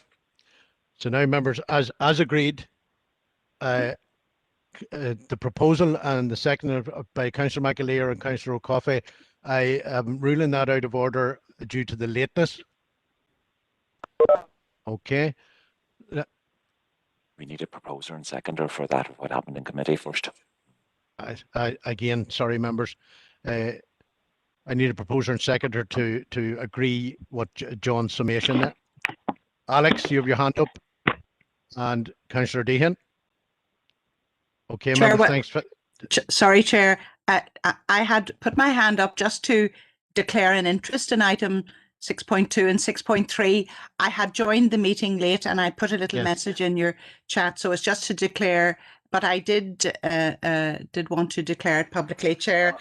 I missed some of that debate, so I'm not able to second the proposal, Chair. That's okay, Josephine, thanks for that. If I could get somebody else there. Councillor Thornton, I'm taking that as seconding. Yes, thank you. Seconded, Chair. Thank you. Now, members, as I started to say there, I'm ruling Emmett's proposal and seconded by Donald. I'm ruling that out of order due to the lateness. And I am now putting to the meeting the agenda item 6.3 as proposed and seconded by Bert Wilson and Paul Blake. All agreed? Thank you, members. And now call on Councillor McAleer. Thank you, Chair. Yeah, suppose following our discussion then, I'd like to propose that we seek an extension for the department in relation to making an amended submission to the review of the Planning Act and to, with members' agreement, give consideration to the proposals included in the email that I've circulated to all members and to the director. Thank you, Chair. Collier O'Coffey. Just to formally second that. Guramagat Donald. All agreed, members? Thanking you.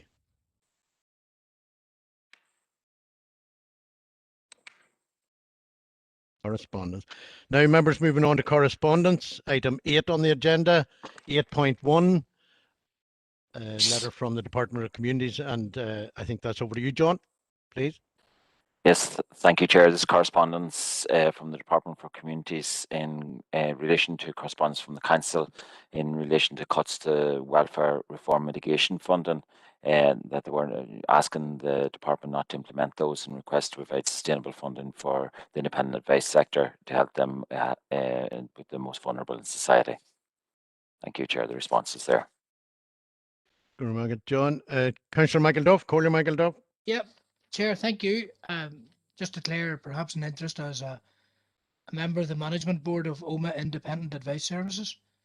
And just to say that I am reassured in the letter that the Minister is pledging her commitment to find the necessary resources, you know, to continue to provide that necessary advice work activity, you know, at all the levels. Look at OMA Independent Advice Services. They do tremendous work, and they've got and the same in Enniskillen, I am sure, you know, the sister organisation, and but they do tremendous work and they're stretched. They can't afford to have a reduction in staff. They do appreciate the ongoing support of the council, but I am reassured that Minister Hargey does care, is a strong supporter of independent advice. And as she works through the machinations of her budget, I'm glad to see that she has said she will find the resources to continue the funding of this vital work. Thank you, Chair. Barry. Collier McAleer. Thank you, Chair. Yeah, I wish I was as enthused. I have to say the noting that the bid for 2 million went in to support the independent benefit advice sector and it wasn't met is very worrying. And I would actually request that we go back to the department and ask that, given this lack of funding and given this failure to secure this funding, how the Minister believes she will meet the requirements of this essential service. You know, we had a presentation from the local independence advice offers, and it's actually increased funding. It's not maintained and certainly not a cut to that. We're well aware of the pressures financially in terms of the COVID pandemic and the ongoing stresses that places on everyone. So it's really, I would be proposing that we go back to the Minister, go back to the department and say, how, when they've requested 2 million to fund this, they haven't been given that. How do they intend to meet that as an essential element of the department's budget? And is it going to be at the expense or the cost of other elements within her portfolio? So I would be very concerned by this letter, and I would be, whilst I'm encouraged to hear that this area and this vitally important area has a commitment for the Minister, I'd like to see how she's going to manage that and what other areas are going to suffer as a result. Thank you, Chair.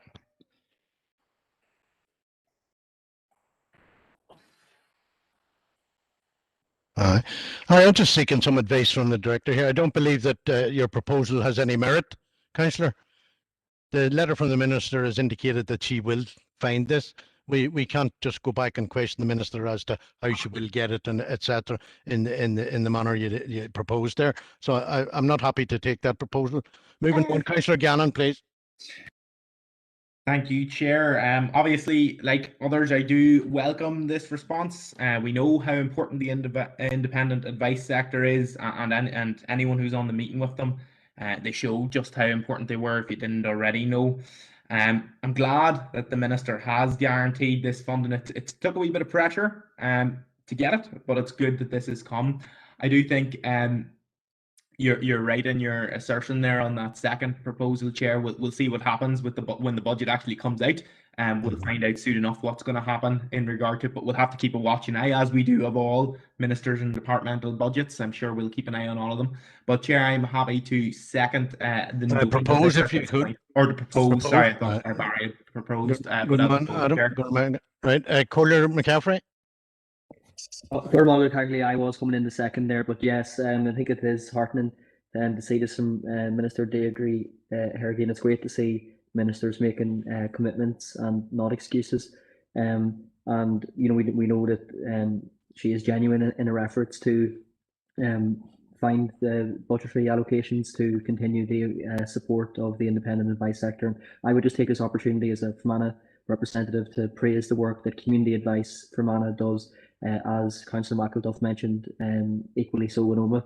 But I know that the independent advice service in Fermanagh is to a very high standard, and we don't want to see any cuts being inflicted. So I am confident and satisfied in Minister Harvey's response here. Gormagh.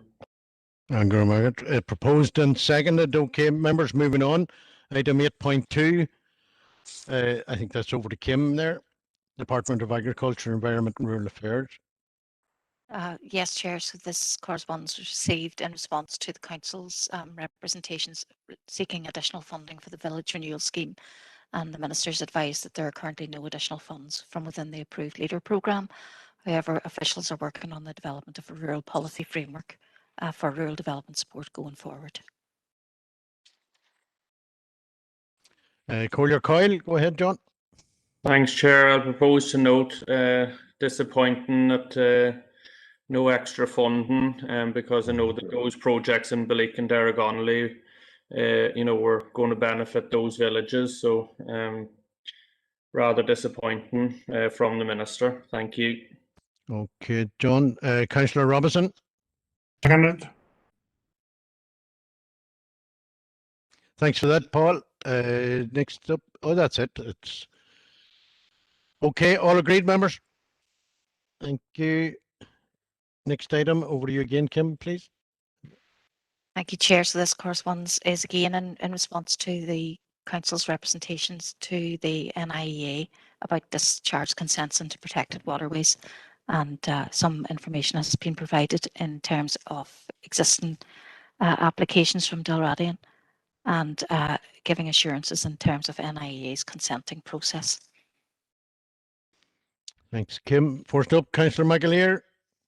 Carlock, yeah, it's a very interesting response to this, and of a number of issues with it, and I would propose that we contact the NIEA in response to it. Their water regulation stated to me on the 15th of September that their application TC 40/12.4 was intended to cover exploration period of the mine only and would be revoked should TC 80/20 be approved.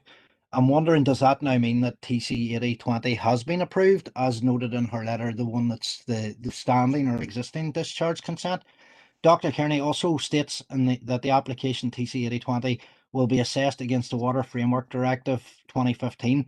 As this drainage consent is to discharge a toxic solution of 25 metals, heavy metals, acids and fluids like arsenic, mercury, chromium, cadmium, uranium and a number of others into the Corrinyard Burn, which flows into the Owen Killies River Special Area of Conservation. It must also comply at the point of discharge with the Owen Killies Sub-Basin Management Strategy.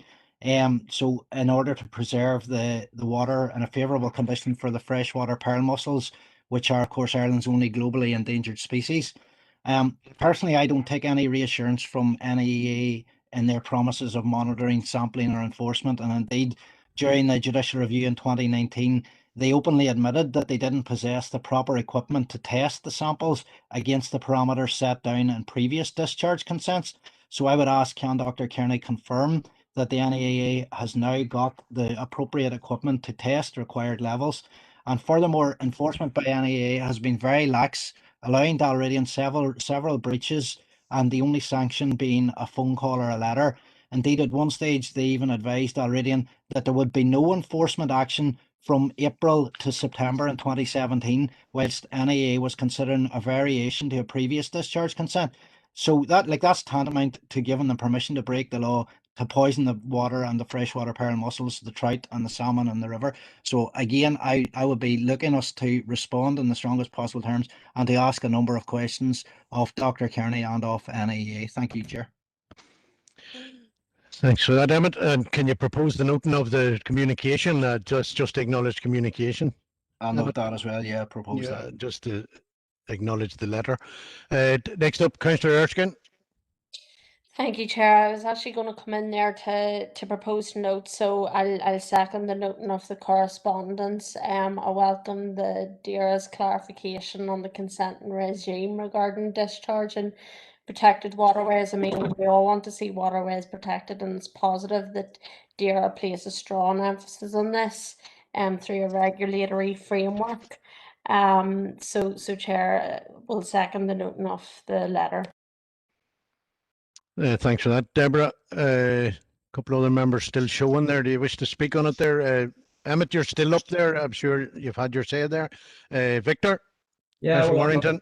I'll be brief, Chair. Yeah, well, obviously the letter outlines the rigorous consenting process that is in place regarding protected waterways, and certainly discharges have been met, have to be met to specific targets to ensure no detrimental impact on our water standards. This is underpinned in regulations. The department also undertake regular compliance monitoring and sampling to ensure that conditions are met. So certainly we'll be happy enough that that letter has met what we're asking. Thank you. Okay, well, I think we can still seek the further information that Councillor Michael Lear requested there, or do we need a formal seconder for that? Need a seconder. So, Donald, Councillor O'Coffey, could you formally second Emmett's proposal to write again for further information there? That's what I was coming in for, but I just have to say that the previous comments from whatever Councillor Warrington's reading, I don't understand. Right. I wouldn't have any confidence in what protections exist for our freshwater. We have agreed to write for further information. We're not going to get consensus across the whole chamber, Donald. Okay, thanks for that. Right, members, moving on. Item 8.3. I have made a ruling on this item also. It's a unsigned email, and I have suggested that we should defer this for a month for the officers to have an opportunity to identify the person that has sent this communication. And this decision was made yesterday prior to a later communication. Councillor Erskine? Chair, very happy with that ruling. I wouldn't be content engaging with people that aren't putting their name to a letter. So happy with that ruling. Thank you, Chair. Thanks for that, Deborah. Councillor O'Coffey? Yes, I maybe might be useful because I know there was another anonymous letter that we've referenced ourselves previously. It might be an opportunity for us to invite this United Against Mining campaign to actually engage with the union. Sorry, Councillor, you didn't hear me. My recommendation was that we defer it for 1 month for verification of this group and to seek communication with them and for them to identify themselves to the council. I think that's a satisfactory way to go with an anonymous issue. I'm not, as I say, we may have got stuff previous, but that's what I'm ruling now. Councillor Warrington? Yeah, thank you, Chair. I thought there was somebody in before me. Yeah, well, sorry, there is. There is?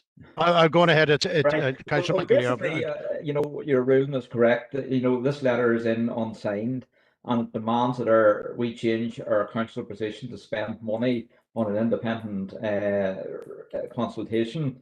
And obviously, as a council, we've already agreed to work collaboratively with Mid-Ulster to assess the planning application. So,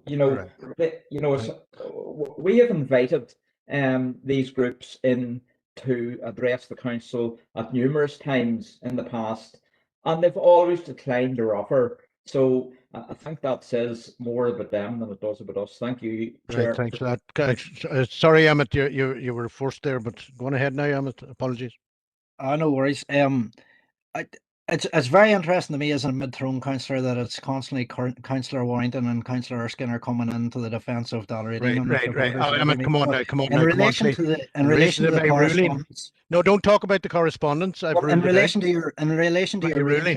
Chair, there was no such ruling when the silent majority left an anonymous letter on everyone's desk. Sorry. And I can't retrospectively, and I wasn't in the chair at that occasion. I'm moving on. I have already had it proposed and seconded. I'm not allowing discussion on it or tit for tat. We did, we didn't. I wasn't in the chair that night. Okay, so I'm moving on. Thank you, members. Councillor Robinson, have you something to add? No, thank you. All clear, members. Thank you for that. 8.4 to consider the correspondence. Can you just please, just to clarify on that. So did you decide that Kim's going to further seek who the correspondence came in from and then invite in for a discussion? I think we can present this communication at a later stage if we can get it verified. And then this document, I've ruled it out of order, so we're not looking at it at all tonight, Bernice. And if we can get verification who the group is, because it could be an individual sitting lonely in an attic, if for all we know. We need verification who the group is, and then at a later meeting we can discuss this item and then maybe make a proposal to meet. But that's where I'm at tonight, Bernice, and I'm trying to move on. Okay. Well, I've looked at it for since Thursday, and I would have been satisfied enough. Right. Well, it's an anonymous piece of communication. I've made the ruling, Bernice. I'm moving on. Okay. Thank you. 8.4, members, is from the Department of Health regarding payments of dentists for level 2 PPE. And that's Kim, I believe. John, I do apologize, John. Thank you, Chair. It's a response from the Department of Health in relation to the provision of level 2 PPE for dentists, and also the increase in allowances for general dental services for work undertaken in the NHS. You'll see from the correspondence that they don't really see the increase in providing level 2 PPE, or if they did, it would have to be netted off against the overall remuneration package, and also that there has been a 2.8% uplift for general dentists doing NHS work. Thank you, Chair. Thanks for that, John. Collier Dehan, Josephine. Yes, thank you, Chair. Well, overall, Chair, I was quite disappointed with this response from the Minister.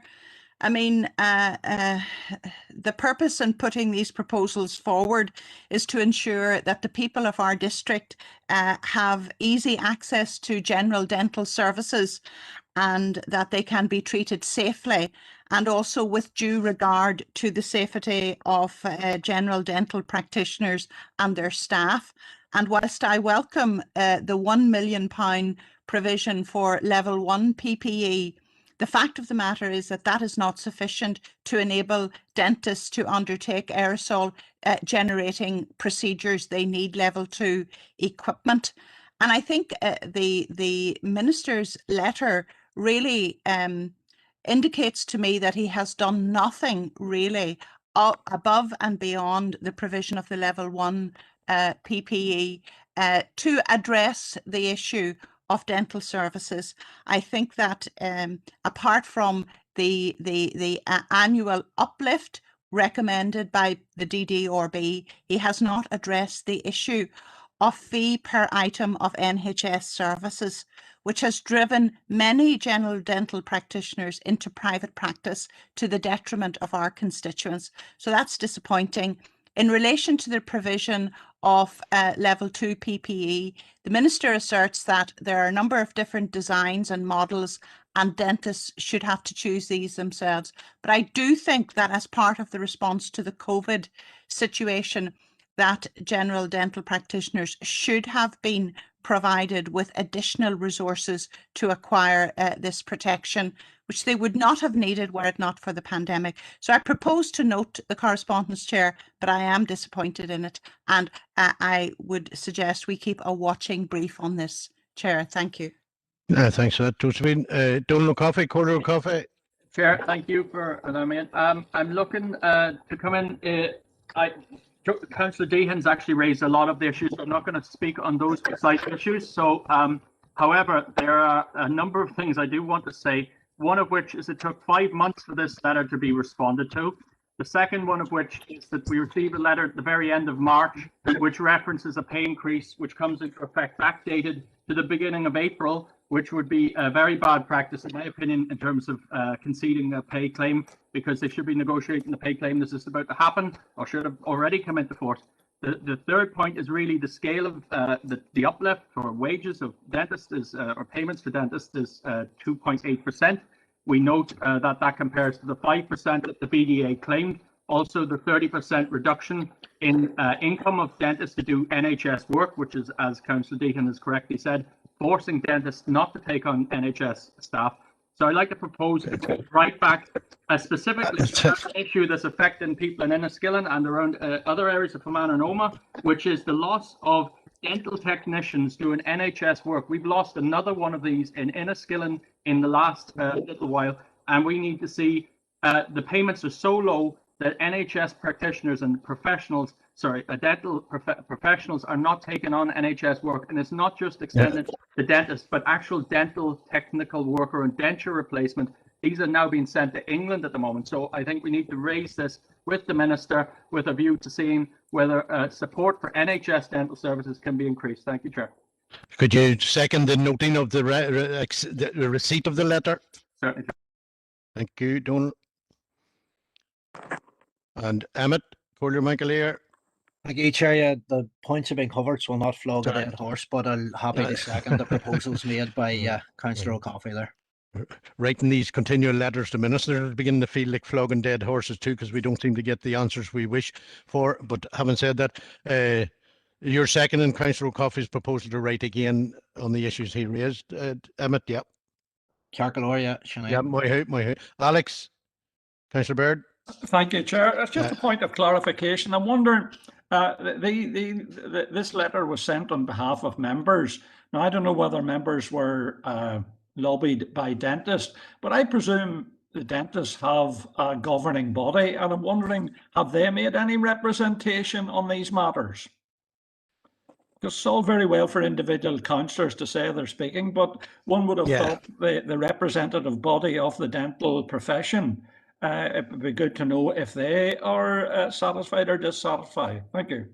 And similarly, Alex, I'd be inclined to think that some of the detail that some of the councillors are over, we're not all over. So we're all rubber stamping letters with issues and details in it that maybe we are not all fully aware of. And that's something to be addressed. And no doubt some of the issues raised tonight earlier will encapsulate all that. And maybe we'll have a review on what way we do our business, because it is continually writing letters doesn't seem to be getting where we want to go. Okay, members, that's my spiel on it. Where are we next? Sorry, members, I've lost my number here. It's the next letter for you, John. Sorry, John. Thank you, Chair. Thanks, Chair. Yes, it's correspondence from the Minister for Justice in relation to the holding of appeal tribunals. And she states that the statutory responsibility for funding for the benefit of appeal tribunals falls to the Department of Communities. But she does go on to point out that quite a number of appellants have opted to wait in person for hearings during the COVID crisis, but those hearings have recommenced in Omagh on the 12th of April 2021. Thanks for that, John. First up, Councillor Barrow Michael Duff, Lanaraya Collier. Thank you, Chair. It's an interesting letter. You know, and we as a council spoke strongly when we said we didn't want any of these appeal hearings in a courthouse setting, for example. And we've all agreed that it's a very flawed process in general. I do know that Councillor Fitzgerald was directly involved in some work of this nature this week and had experience of a hearing, face-to-face hearing in the setting of the Struhl Arts Centre, and I think Councillor Fitzgerald reported that was satisfactory from the point of view of access and all of that. But it is interesting to note that 2/3 nearly of people have opted to wait for an in-person hearing, and what that tells us is that the oral video link and the oral telephone hearing and the paper hearing doesn't command any confidence at all. You know, it's onerous enough to have the face-to-face hearing and to be convinced that you got a proper hearing. But the other three methodologies are not getting any traction. So obviously they're even more flawed. What I would say is, Chair, we contributed as a council to second independent review into the PIP process. So it might be a good time to write to the Minister for Communities just to seek an update on the second independent review into the whole PIP process. Thank you, Chair. I would propose that accordingly. And could you also propose the noting of the letter, please, Barry? Yes, I will do. No problem. Thank you. Proposed. Thank you. Next up, Councillor Thornton. Thank you, Chair. I'll second the noting, and I'll also second Councillor McElduff's proposal. Thanks for that, Howard. That's been noted, John. Yeah, that communication. All agreed on those two items, members? Good job, members. Thank you. Moving on. And fair trade. Yes. 8.6. Sorry, John. 8.6. Yes. Thank you, Chair. It is a request from Fair Trade to light up our buildings on the 8th of May on World Fair Trade Day, Chair 2021. Thanks for that, John. First up, Councillor McAleer, Collier McAleer. Carlock, yeah, happy to propose that. And in addition, I would make a further request that we consider 3 other dates in the near future. Thursday, April the 22nd, which is International Earth Day. Councillor.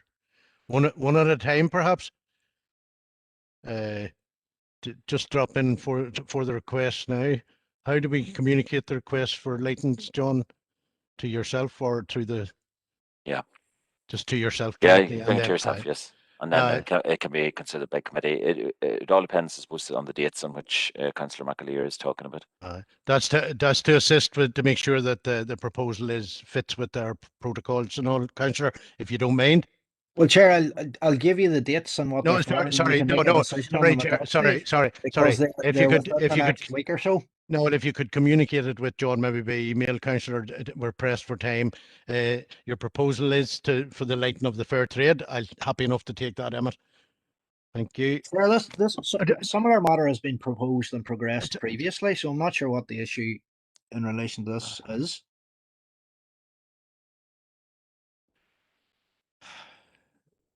Purely pressure of time, Councillor, as you will be aware. Time is now 5 to 10. We have a proposal in front of us and we're dealing with that in this committee. And now we're stalled again to explain to you, Councillor, that I've already suggested you communicate with John Boyle, the Director, in relation to other dates that you request lighting, and it will be proceeded with by the Director. Okay, Councillor. Chair, the first one, which is this Thursday, which I presume this would have been the forum to discuss it. This Thursday? Yes, this Thursday, the 22nd of April. You're certainly allowing enough time for the wheels of the council to turn, Councillor. Well, Chair, is that not the purpose of this meeting? The purpose of getting lighting is through the Director, but go on ahead. If it's this Thursday, you may chance it. It's International Earth Day on Thursday, the 22nd of April, so proposing to light it in green. The Workers' Memorial Day is Wednesday, April 20th, and International Workers' Day, as everyone knows, is Saturday, May the 1st. So they're the three. I think they're fairly uncontentious. I believe we have done some of them previously. I think we have indeed, Councillor. So, okay, John has a note of them. Moving on. Councillor Erskine, please. Oh, sorry, I need it. I do believe, Emmett, I need... Collier McCaffrey, so I'll second Emmett's proposal there. Sorry, I was coming in to do that there. Sorry, if you don't speak to me or a minute, I want to speak to John, please.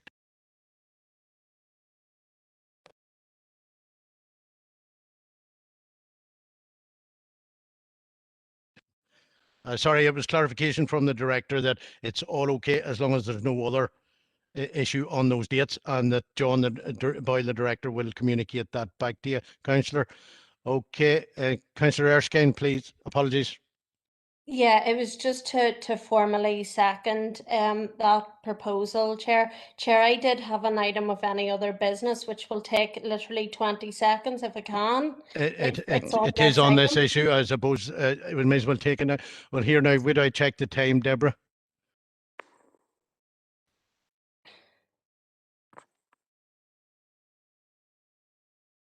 do it. Right. I'm going to ask you now, Deborah, could you propose that we extend the meeting for a half an hour? I do believe we'll get the business done. Yeah, I'll propose to extend for half an hour, and I'll just outline the proposal here because it is a lighting of the council buildings as well, Chair, if you're happy. Yeah, go on ahead, make your proposal.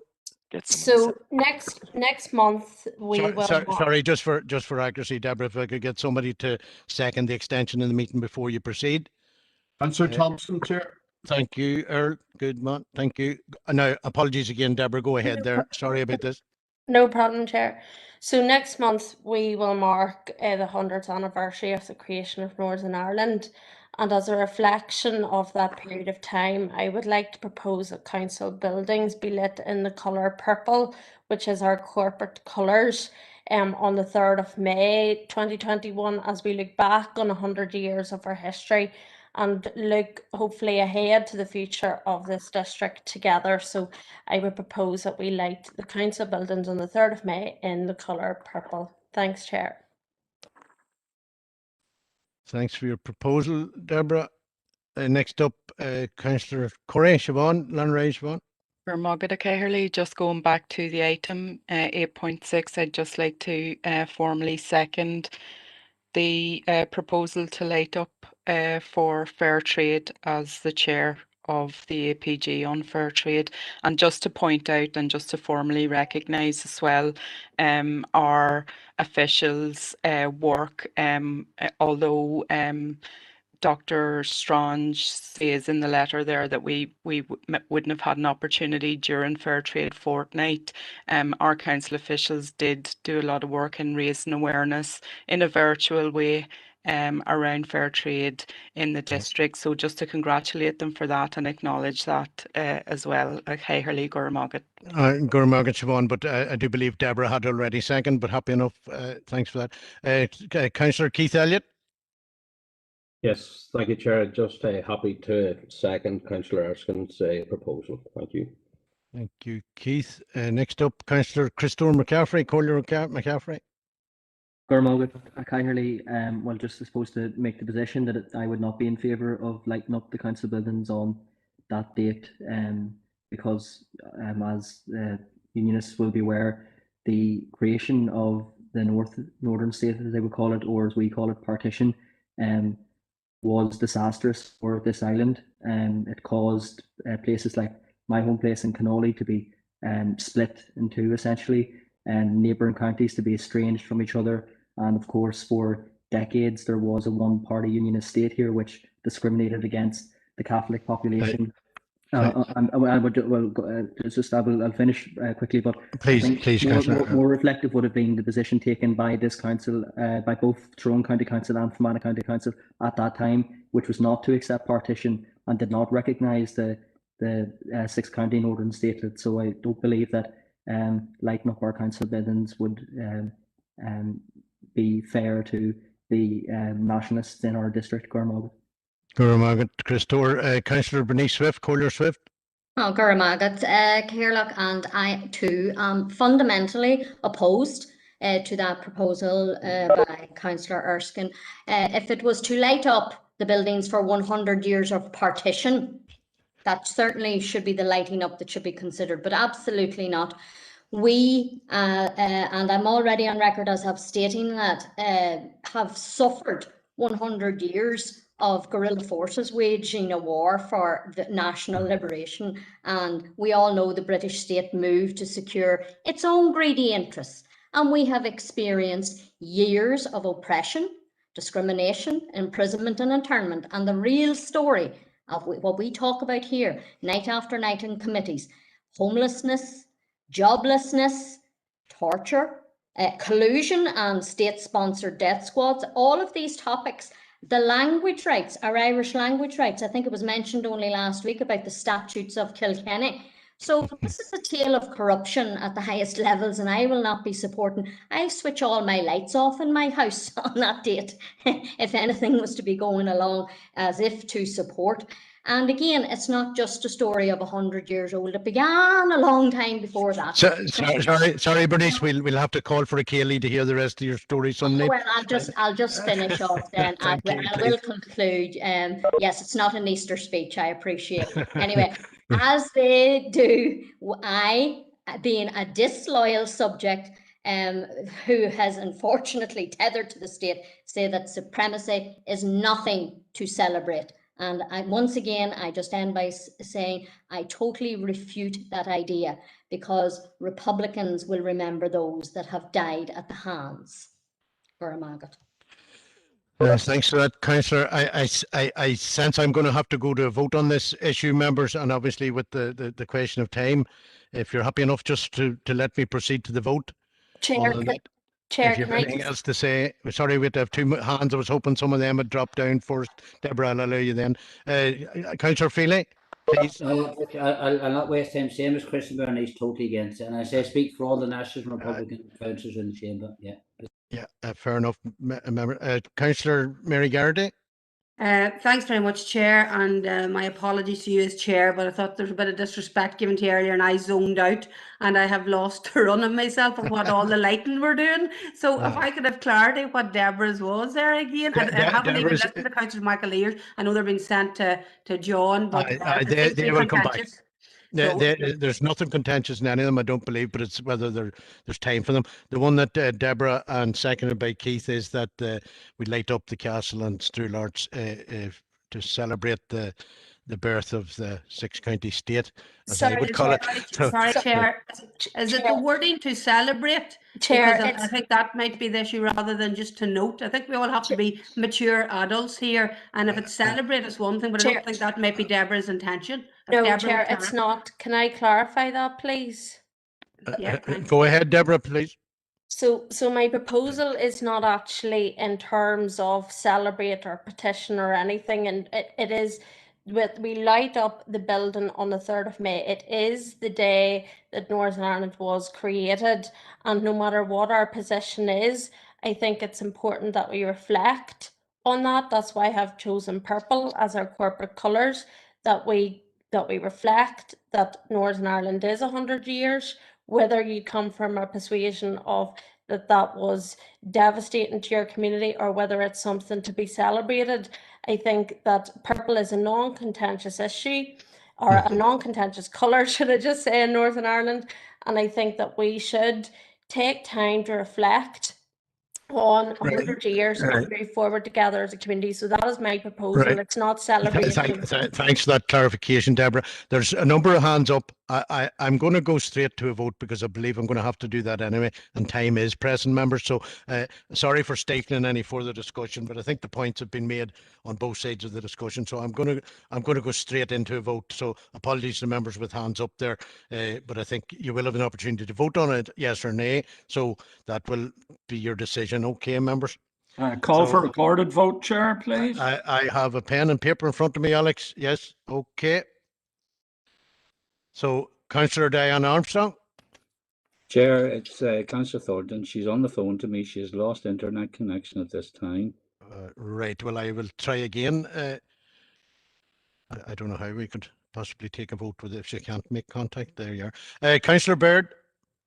Or. Councillor Paul Blake.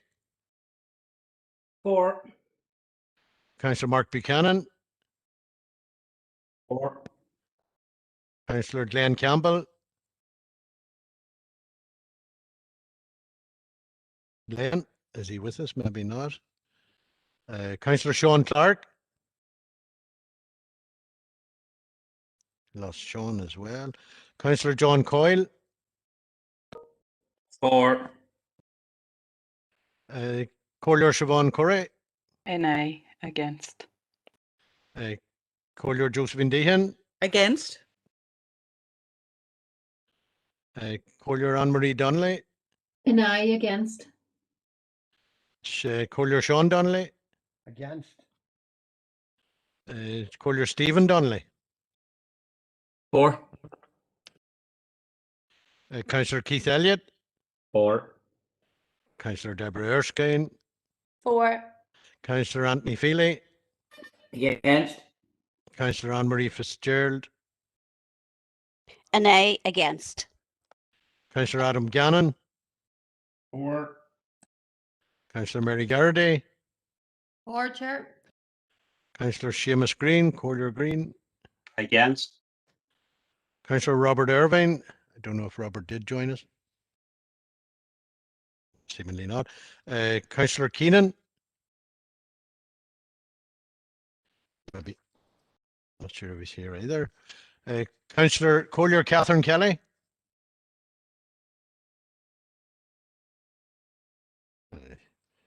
Lot of drop-offs. Councillor Collier Podrigan Kelly. Against. Collier Tommy McGuire. Against. Collier Emmett McAleer. Against. Collier Christopher McCaffrey. An aye against. Collier Stephen McCann. An aye against, Chair. Councillor John McClockery. For. Collier Barra McEldove. Against, and Aidan, no, and aye. Just Aye, Councillor Catherine Kelly's having IT problems. Right, I will go back to her in a minute, Barry, please. Councillor Collier Garvin McPhillips, Garvin, sorry. For, Chair. Collier Dunlo Coffey. Abstain. Thomas O'Reilly, not present. Councillor Alan Rainey. For. Councillor Paul Robinson. For. Councillor Chris Smith. Chris. For, Chair. Good man, Chris. Yeah. Collier Bernice Swift. Against. Councillor Earl Thompson. For. Councillor Howard Thornton. For. Councillor Victor Warrington. For, Chair. And Councillor Bert Wilson. Bert's gone. Bert's gone. Chair. Councillor Diane Arms. Who's that? Sorry. Councillor Clark. Councillor Clark. Against. Yeah, I'll go. I was just going to go back. Councillor Clark, for or against? Against. Councillor Diane Armstrong. For. Thank you. Thank you, Diane. They had to ring in. Councillor Glenn Campbell, is he with us? Councillor Robert Irvine. Again. Collier Catherine Kelly. Are we getting in at all? I think Councillor Kelly has joined the meeting just now, if you go back to her. Catherine Kelly, Collier Kelly. For or against? Obviously having IT difficulties. Quite a few there. As is Councillor Glenn Campbell. Right. Again, I don't think it's significant. If it is, I'll go back to them, Barry. If the margin is that small. How's that?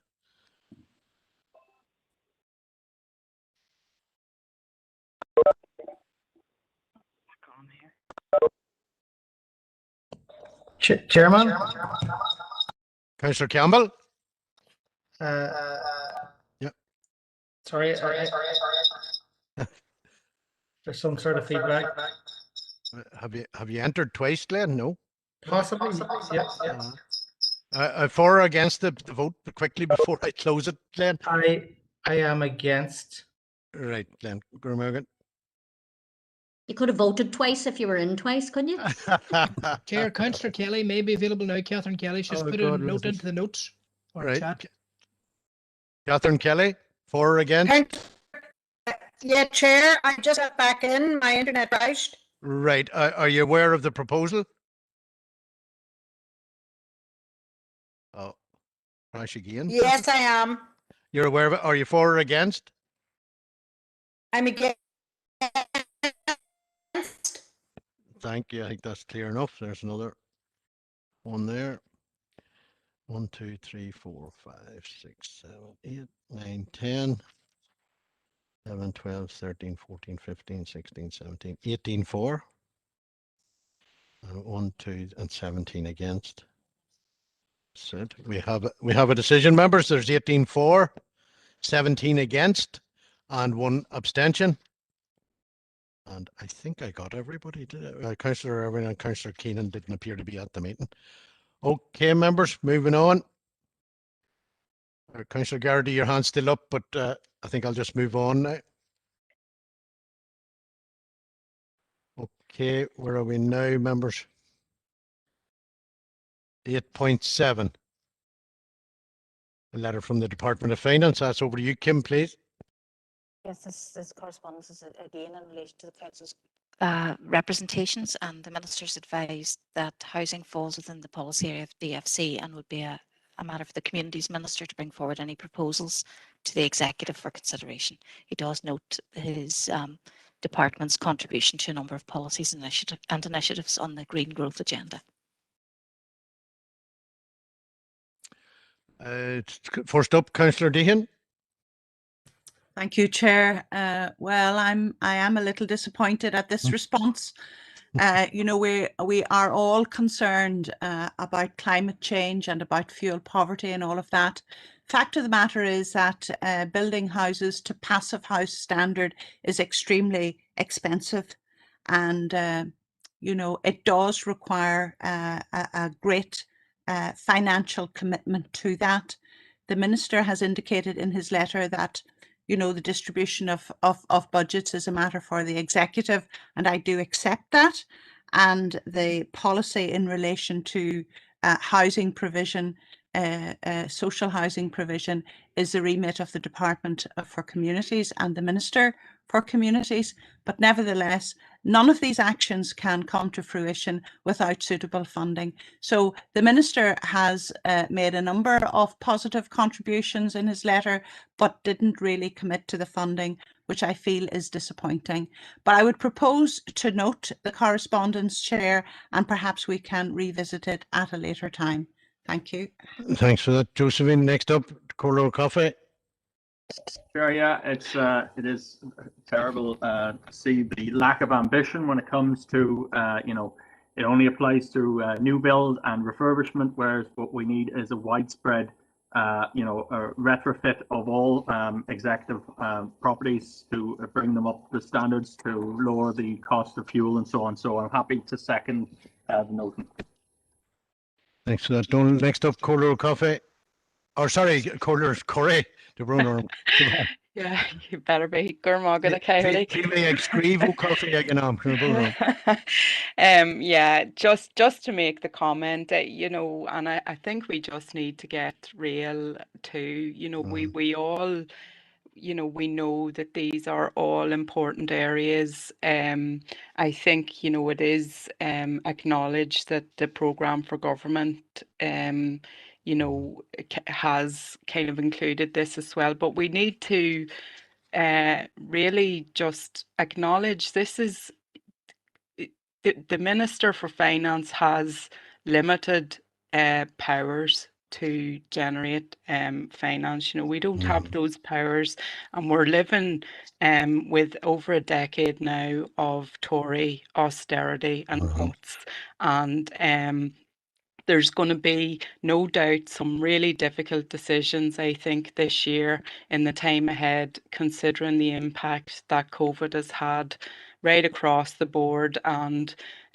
you know, where money is going to be directed to. And we just need to, you know, we're times are going to be hard ahead, I think, and we just need to acknowledge that. So we do have you know, things we'd like to see, but we just need to take it in the full context. Yeah, Gurmagad, Siobhan. Okay, members, moving on. The next item. Sorry, Chair, just very briefly on that. Well, it's already been proposed and seconded, Councillor. Really, just to say that we're dissatisfied with the letter, I don't need to reiterate it. Sorry, I'm moving on. I had already mentioned the next letter, and we have only 10 or 15 minutes left, Councillor. Okay, I'm moving on. It's already been said, I would say. Go ahead, Kim, again, in relation to holiday hunger from Mid and East Antrim. Chair, this is just correspondence from, as I say, from Mid and East Antrim outlining a notice of motion, which was approved and seeking the council's support. Could I have a proposer and seconder to note the correspondence? Councillor Thompson, thank you, and seconded Councillor Thornton. Okay, members, moving on. Next item. Next item, Chair, is correspondence from the Department for the Economy in relation to Project Stratum, and it's in relation to the Council's communication about eligibility. It outlines the target intervention area and it refers to the Council's queries in respect of the award of the contract, and also advises that the Department is seeking to address the 3% of premises from within the target intervention area that are out of scope of Project Stratum, and discussions are ongoing in that respect. And if I could just note, Chair, that through the Broadband Working Group, we have done the data gathering exercise, and we have agreed that we will pull that information together into a report and submit it to the Department in relation to revisiting the eligibility and the scope. Okay, members, that's clear that it'll be dealt with at that stage. Could I have a proposer and seconder to note? Councillor Gannon.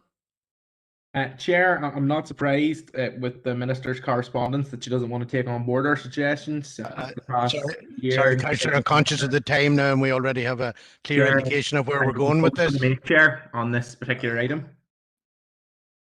Okay, so obviously I'm just noting the last paragraph of the letter there, or the first letter there, where she said that 3% of the premises within the target intervention area are currently being discussed with a view to solutions being found for them. It's important that we hold the Minister to this, Chair, as you understand, and I'd like to propose that we write back to the Minister. No, sorry, Councillor. I've already had a recommendation and put it to the meeting there that, as Kim outlined, it would be dealt with at the Broadband Working Group. I'd already said that, and I did suggest that due to the pressure of time.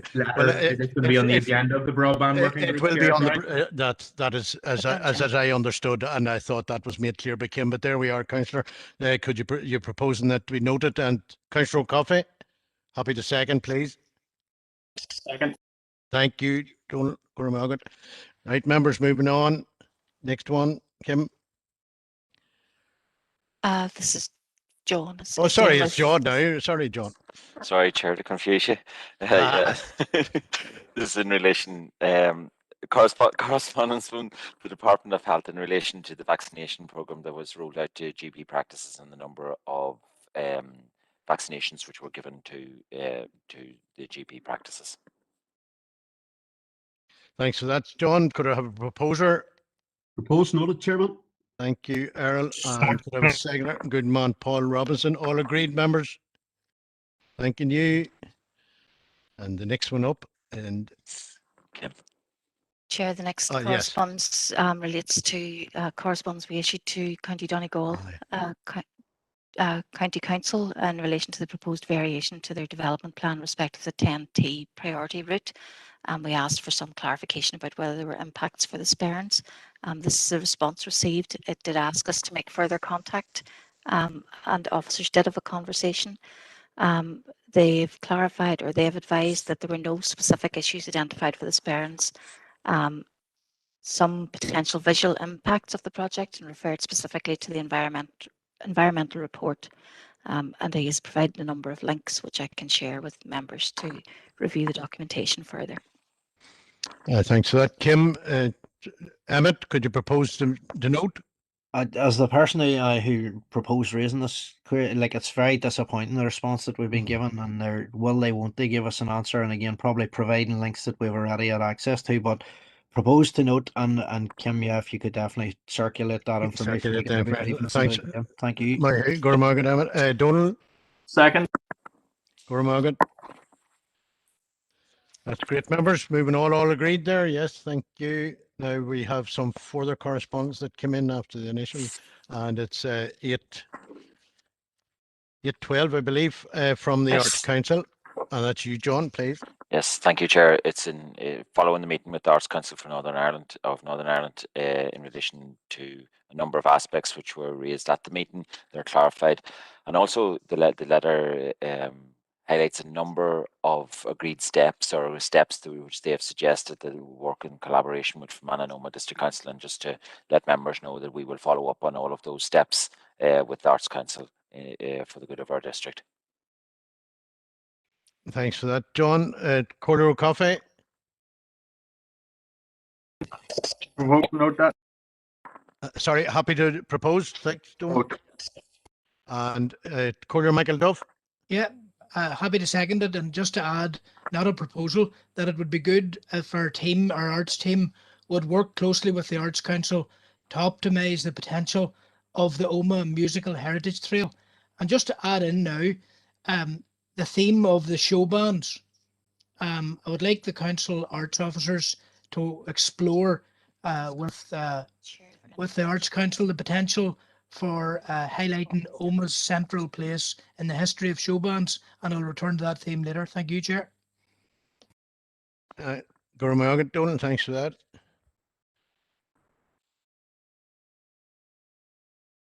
Sorry, did I mute myself there? Can you hear me, John? Yeah. I'm okay. Sorry, something came up on my screen. I thought I'd muted myself. The next item, 8.12.2, is in relation to the Crocknaboy Road. Now, the advice here is, members, that this is purely for noting due to an ongoing call-in, I believe, and there is legal advice being sought on that issue. So therefore, there is no discussion tonight about this item. It is purely for noting. So if just could have somebody to propose and second for noting, with the understanding that due to the ongoing legal advice being sought, that we can't discuss this tonight. That's the advice from the officers. And sorry, and just to clarify, it will be brought back when all the information is complete. Councillor McAleer, Collier McAleer. Chair, disappointed I can't speak on it, but there's one proposal that I would make, because given this being revisited at a later date, the deadline for the response I actually is can't hear you at the minute, Emmett, but I did advise that there's no conversation to be had. It's Sorry. purely a noting, and any further I'll have Chair, to mute you there. I'll be as brief as you can, but if you permit me, can you hear me now? I haven't silenced myself, but I can't hear. My microphone seems to be on, so. Sorry, my microphone's on, but my audio is off some way or other. And again, all I did request was for you to... Chair, can you hear me at the minute? I can hear you now, but please Right. don't discuss this issue, Councillor. It's not a discussion on the issue, but the time frame for this is that a response is requested by the 30th of April. So my proposal is that we contact the department to request. And could you propose the noting of the letter, please, Emmett? That's the end of the discussion on this issue. Chair, we need to propose an extension. No. Kim is dealing with this issue, and a further report will be brought. Someone keeps muting me on this, Chair, but we need to propose an extension. Councillor, no. We need to propose an extension for this review. Councillor, you're missing it. I said no discussion on this issue. That means no discussion. Chair, if it's going to be coming to a call, it will be too late to make a submission. So sensibly, please. No discussion was advised, Councillor. Moving on, Councillor O'Coffey, if you could propose for noting, please. We need to. Sorry, we need to propose an. Could you be quiet? Could you be quiet, please, Councillor? Now, Councillor O'Coffey, do you wish to propose for noting, please? Chair, there's no point. Councillor McAleer, would you stop speaking? If the deadline is passed, there's no point in proposing an.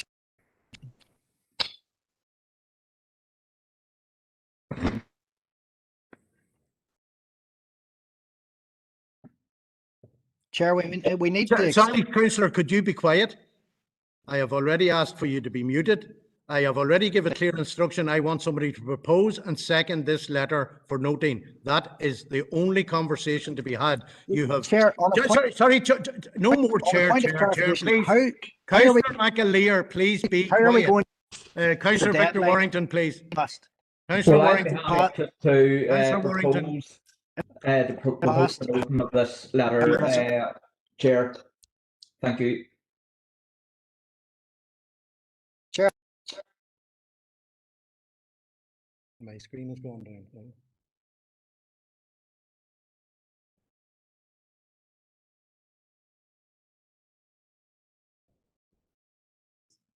Chair, I'll second the noting of the letter. Yeah, I've just had a technical issue. My screen has gone off. Thanks for that, Earl. That letter is duly noted.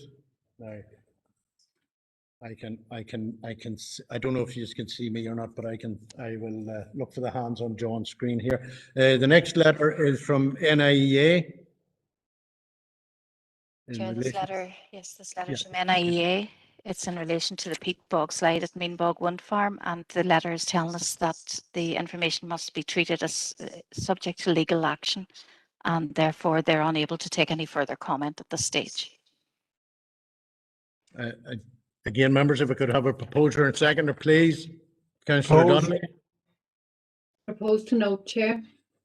Thanks for that, Anne-Marie. And Howard has seconded. Thanks for that, Howard. All agreed, members. Thank you. Now, I believe we're on to matters arising. Matters arising. Thank you, members. We have now come to matters arising, and I think with the few minutes we have left, I think we'll be able to manage it. Regeneration and Community Committee, Tuesday the 9th of March. Page 1. Page 2. Page 3. Page 4. Page 5. Page 6. Page 7. Sorry. Emmett McAleer. Councillor McAleer, have you a matter arising? Yeah.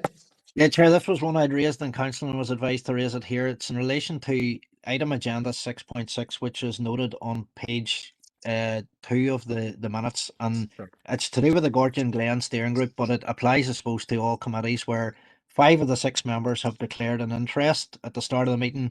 The chair of that meeting then proposed the recommendation. So it's really getting advice on when declaring an interest is relevant, when we should be doing it and when we should be avoiding doing it, because 5 of the 6 councillors obviously have one understanding what should be done and one does something else. So it's just for a wee bit of clarity. That's a very valid point, and it was obvious at the start of the meeting when I asked for Councillor Rainey to propose the minutes of the meeting that he had chaired, and he had already shared an interest. So I think there is clarification needed that for all members. I'd be minded that if it's no pecuniary interest involved, that if you're on a subcommittee that's appointed by the council, I don't think you need to, but we will seek advice. Even if we revisit it, just mindful of the time. Yeah, thank you, Councillor. We're all becoming aware of that issue, right? Thank you. Moving on, where was I? I was at page 5, I believe, members. Page 6, page 7, page 8, page 9. Councillor McAleer, your hand's still up. I hope it's up from the last time. Thank you, Ramayagat. Page 8, page 9, page 10, page 11. Page 10. I did go page 10, did I not, Barry? Page 10, you want to raise an issue on it? Good man. Yes, thank you very much. Again, it's the pre-application notice and the consultation being carried out by the developers with respect to the housing development on the Tyrone County Hospital site. A very interesting point was raised with me and by a constituent, Chair, and I wonder, can we inquire of the developers as a council how they may be going to do this? But the whole history of the Tyrone County Hospital site. Sorry, Barry, you've just come on an issue there. 6.8, are you discussing? I have it written in my notes here as opposed to having the. You'll be aware that I had to vacate the chair. All right, sorry, okay. And we haven't provided with a second. I'll approach it in the chamber. I'll seek indulgence from the chair of P&R tomorrow night to raise this issue. I think I'll do it that way there, Chair. Okay, thank you. If you don't mind, Barry, apologies for that. No problem. I wasn't aware that was going to come up tonight, but just no problem. Go to thank you, Barry. Could I have a proposer, Barry? No, don't need it. Don't need it. Thank you, Kim. Thanks, Peter God. Yeah. And now we're on matters arising for Tuesday, the 16th of March. Page 1. Page 2. Page 3. Page 4. Page 5, page 6, page 7, and we have Councillor McAleer. I'm presuming we're not allowed to speak on it in here either, Chair. Item 4.8 on page 5, 6, 7. No. If it's being. No. No, that's all as it is sub judice, I think is the term, is best advice we have at the minute, Emmett. So please refrain if you don't mind. The point I was making is that the review of this is closing on the 30th of April. If we're revisiting it, can we not? Sorry, Emmett. When the ruling is we're not discussing it, we don't discuss it. But Chair, this isn't. Sorry, continually come and saying but doesn't change my directive on it. Well, I would say more, but I keep getting cut off by whoever's in charge. Sorry, Councillor, you are aware that you can lift the phone at any time if you want to have that discussion with the director. But once I've ruled within the chamber here, we're not to have a discussion on it in the public arena. That's the end of it. So again, I'll direct you to. Chair, there's a deadline for responses. So there is a deadline to my patience, and that is telling you now, Councillor, please refrain from this conversation. Thank you. That's the final one now. And where were we? Did we get to the end of that? I think we did. I'll go 8, 9, and 10. Chair, just on page 9. Just on page 9, Chair, very. Maybe if I could just ask for an update on the Lambrook Meadows situation to be brought before the Environmental Services Committee.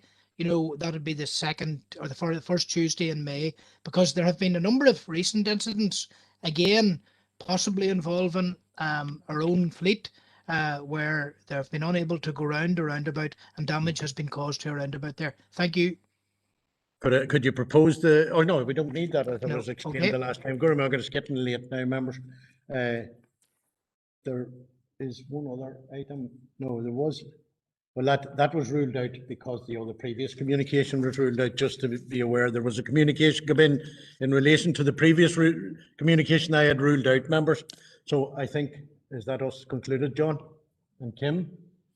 Thank you for your indulgence, members. Another tight agenda, but we finally managed to get to the end of one.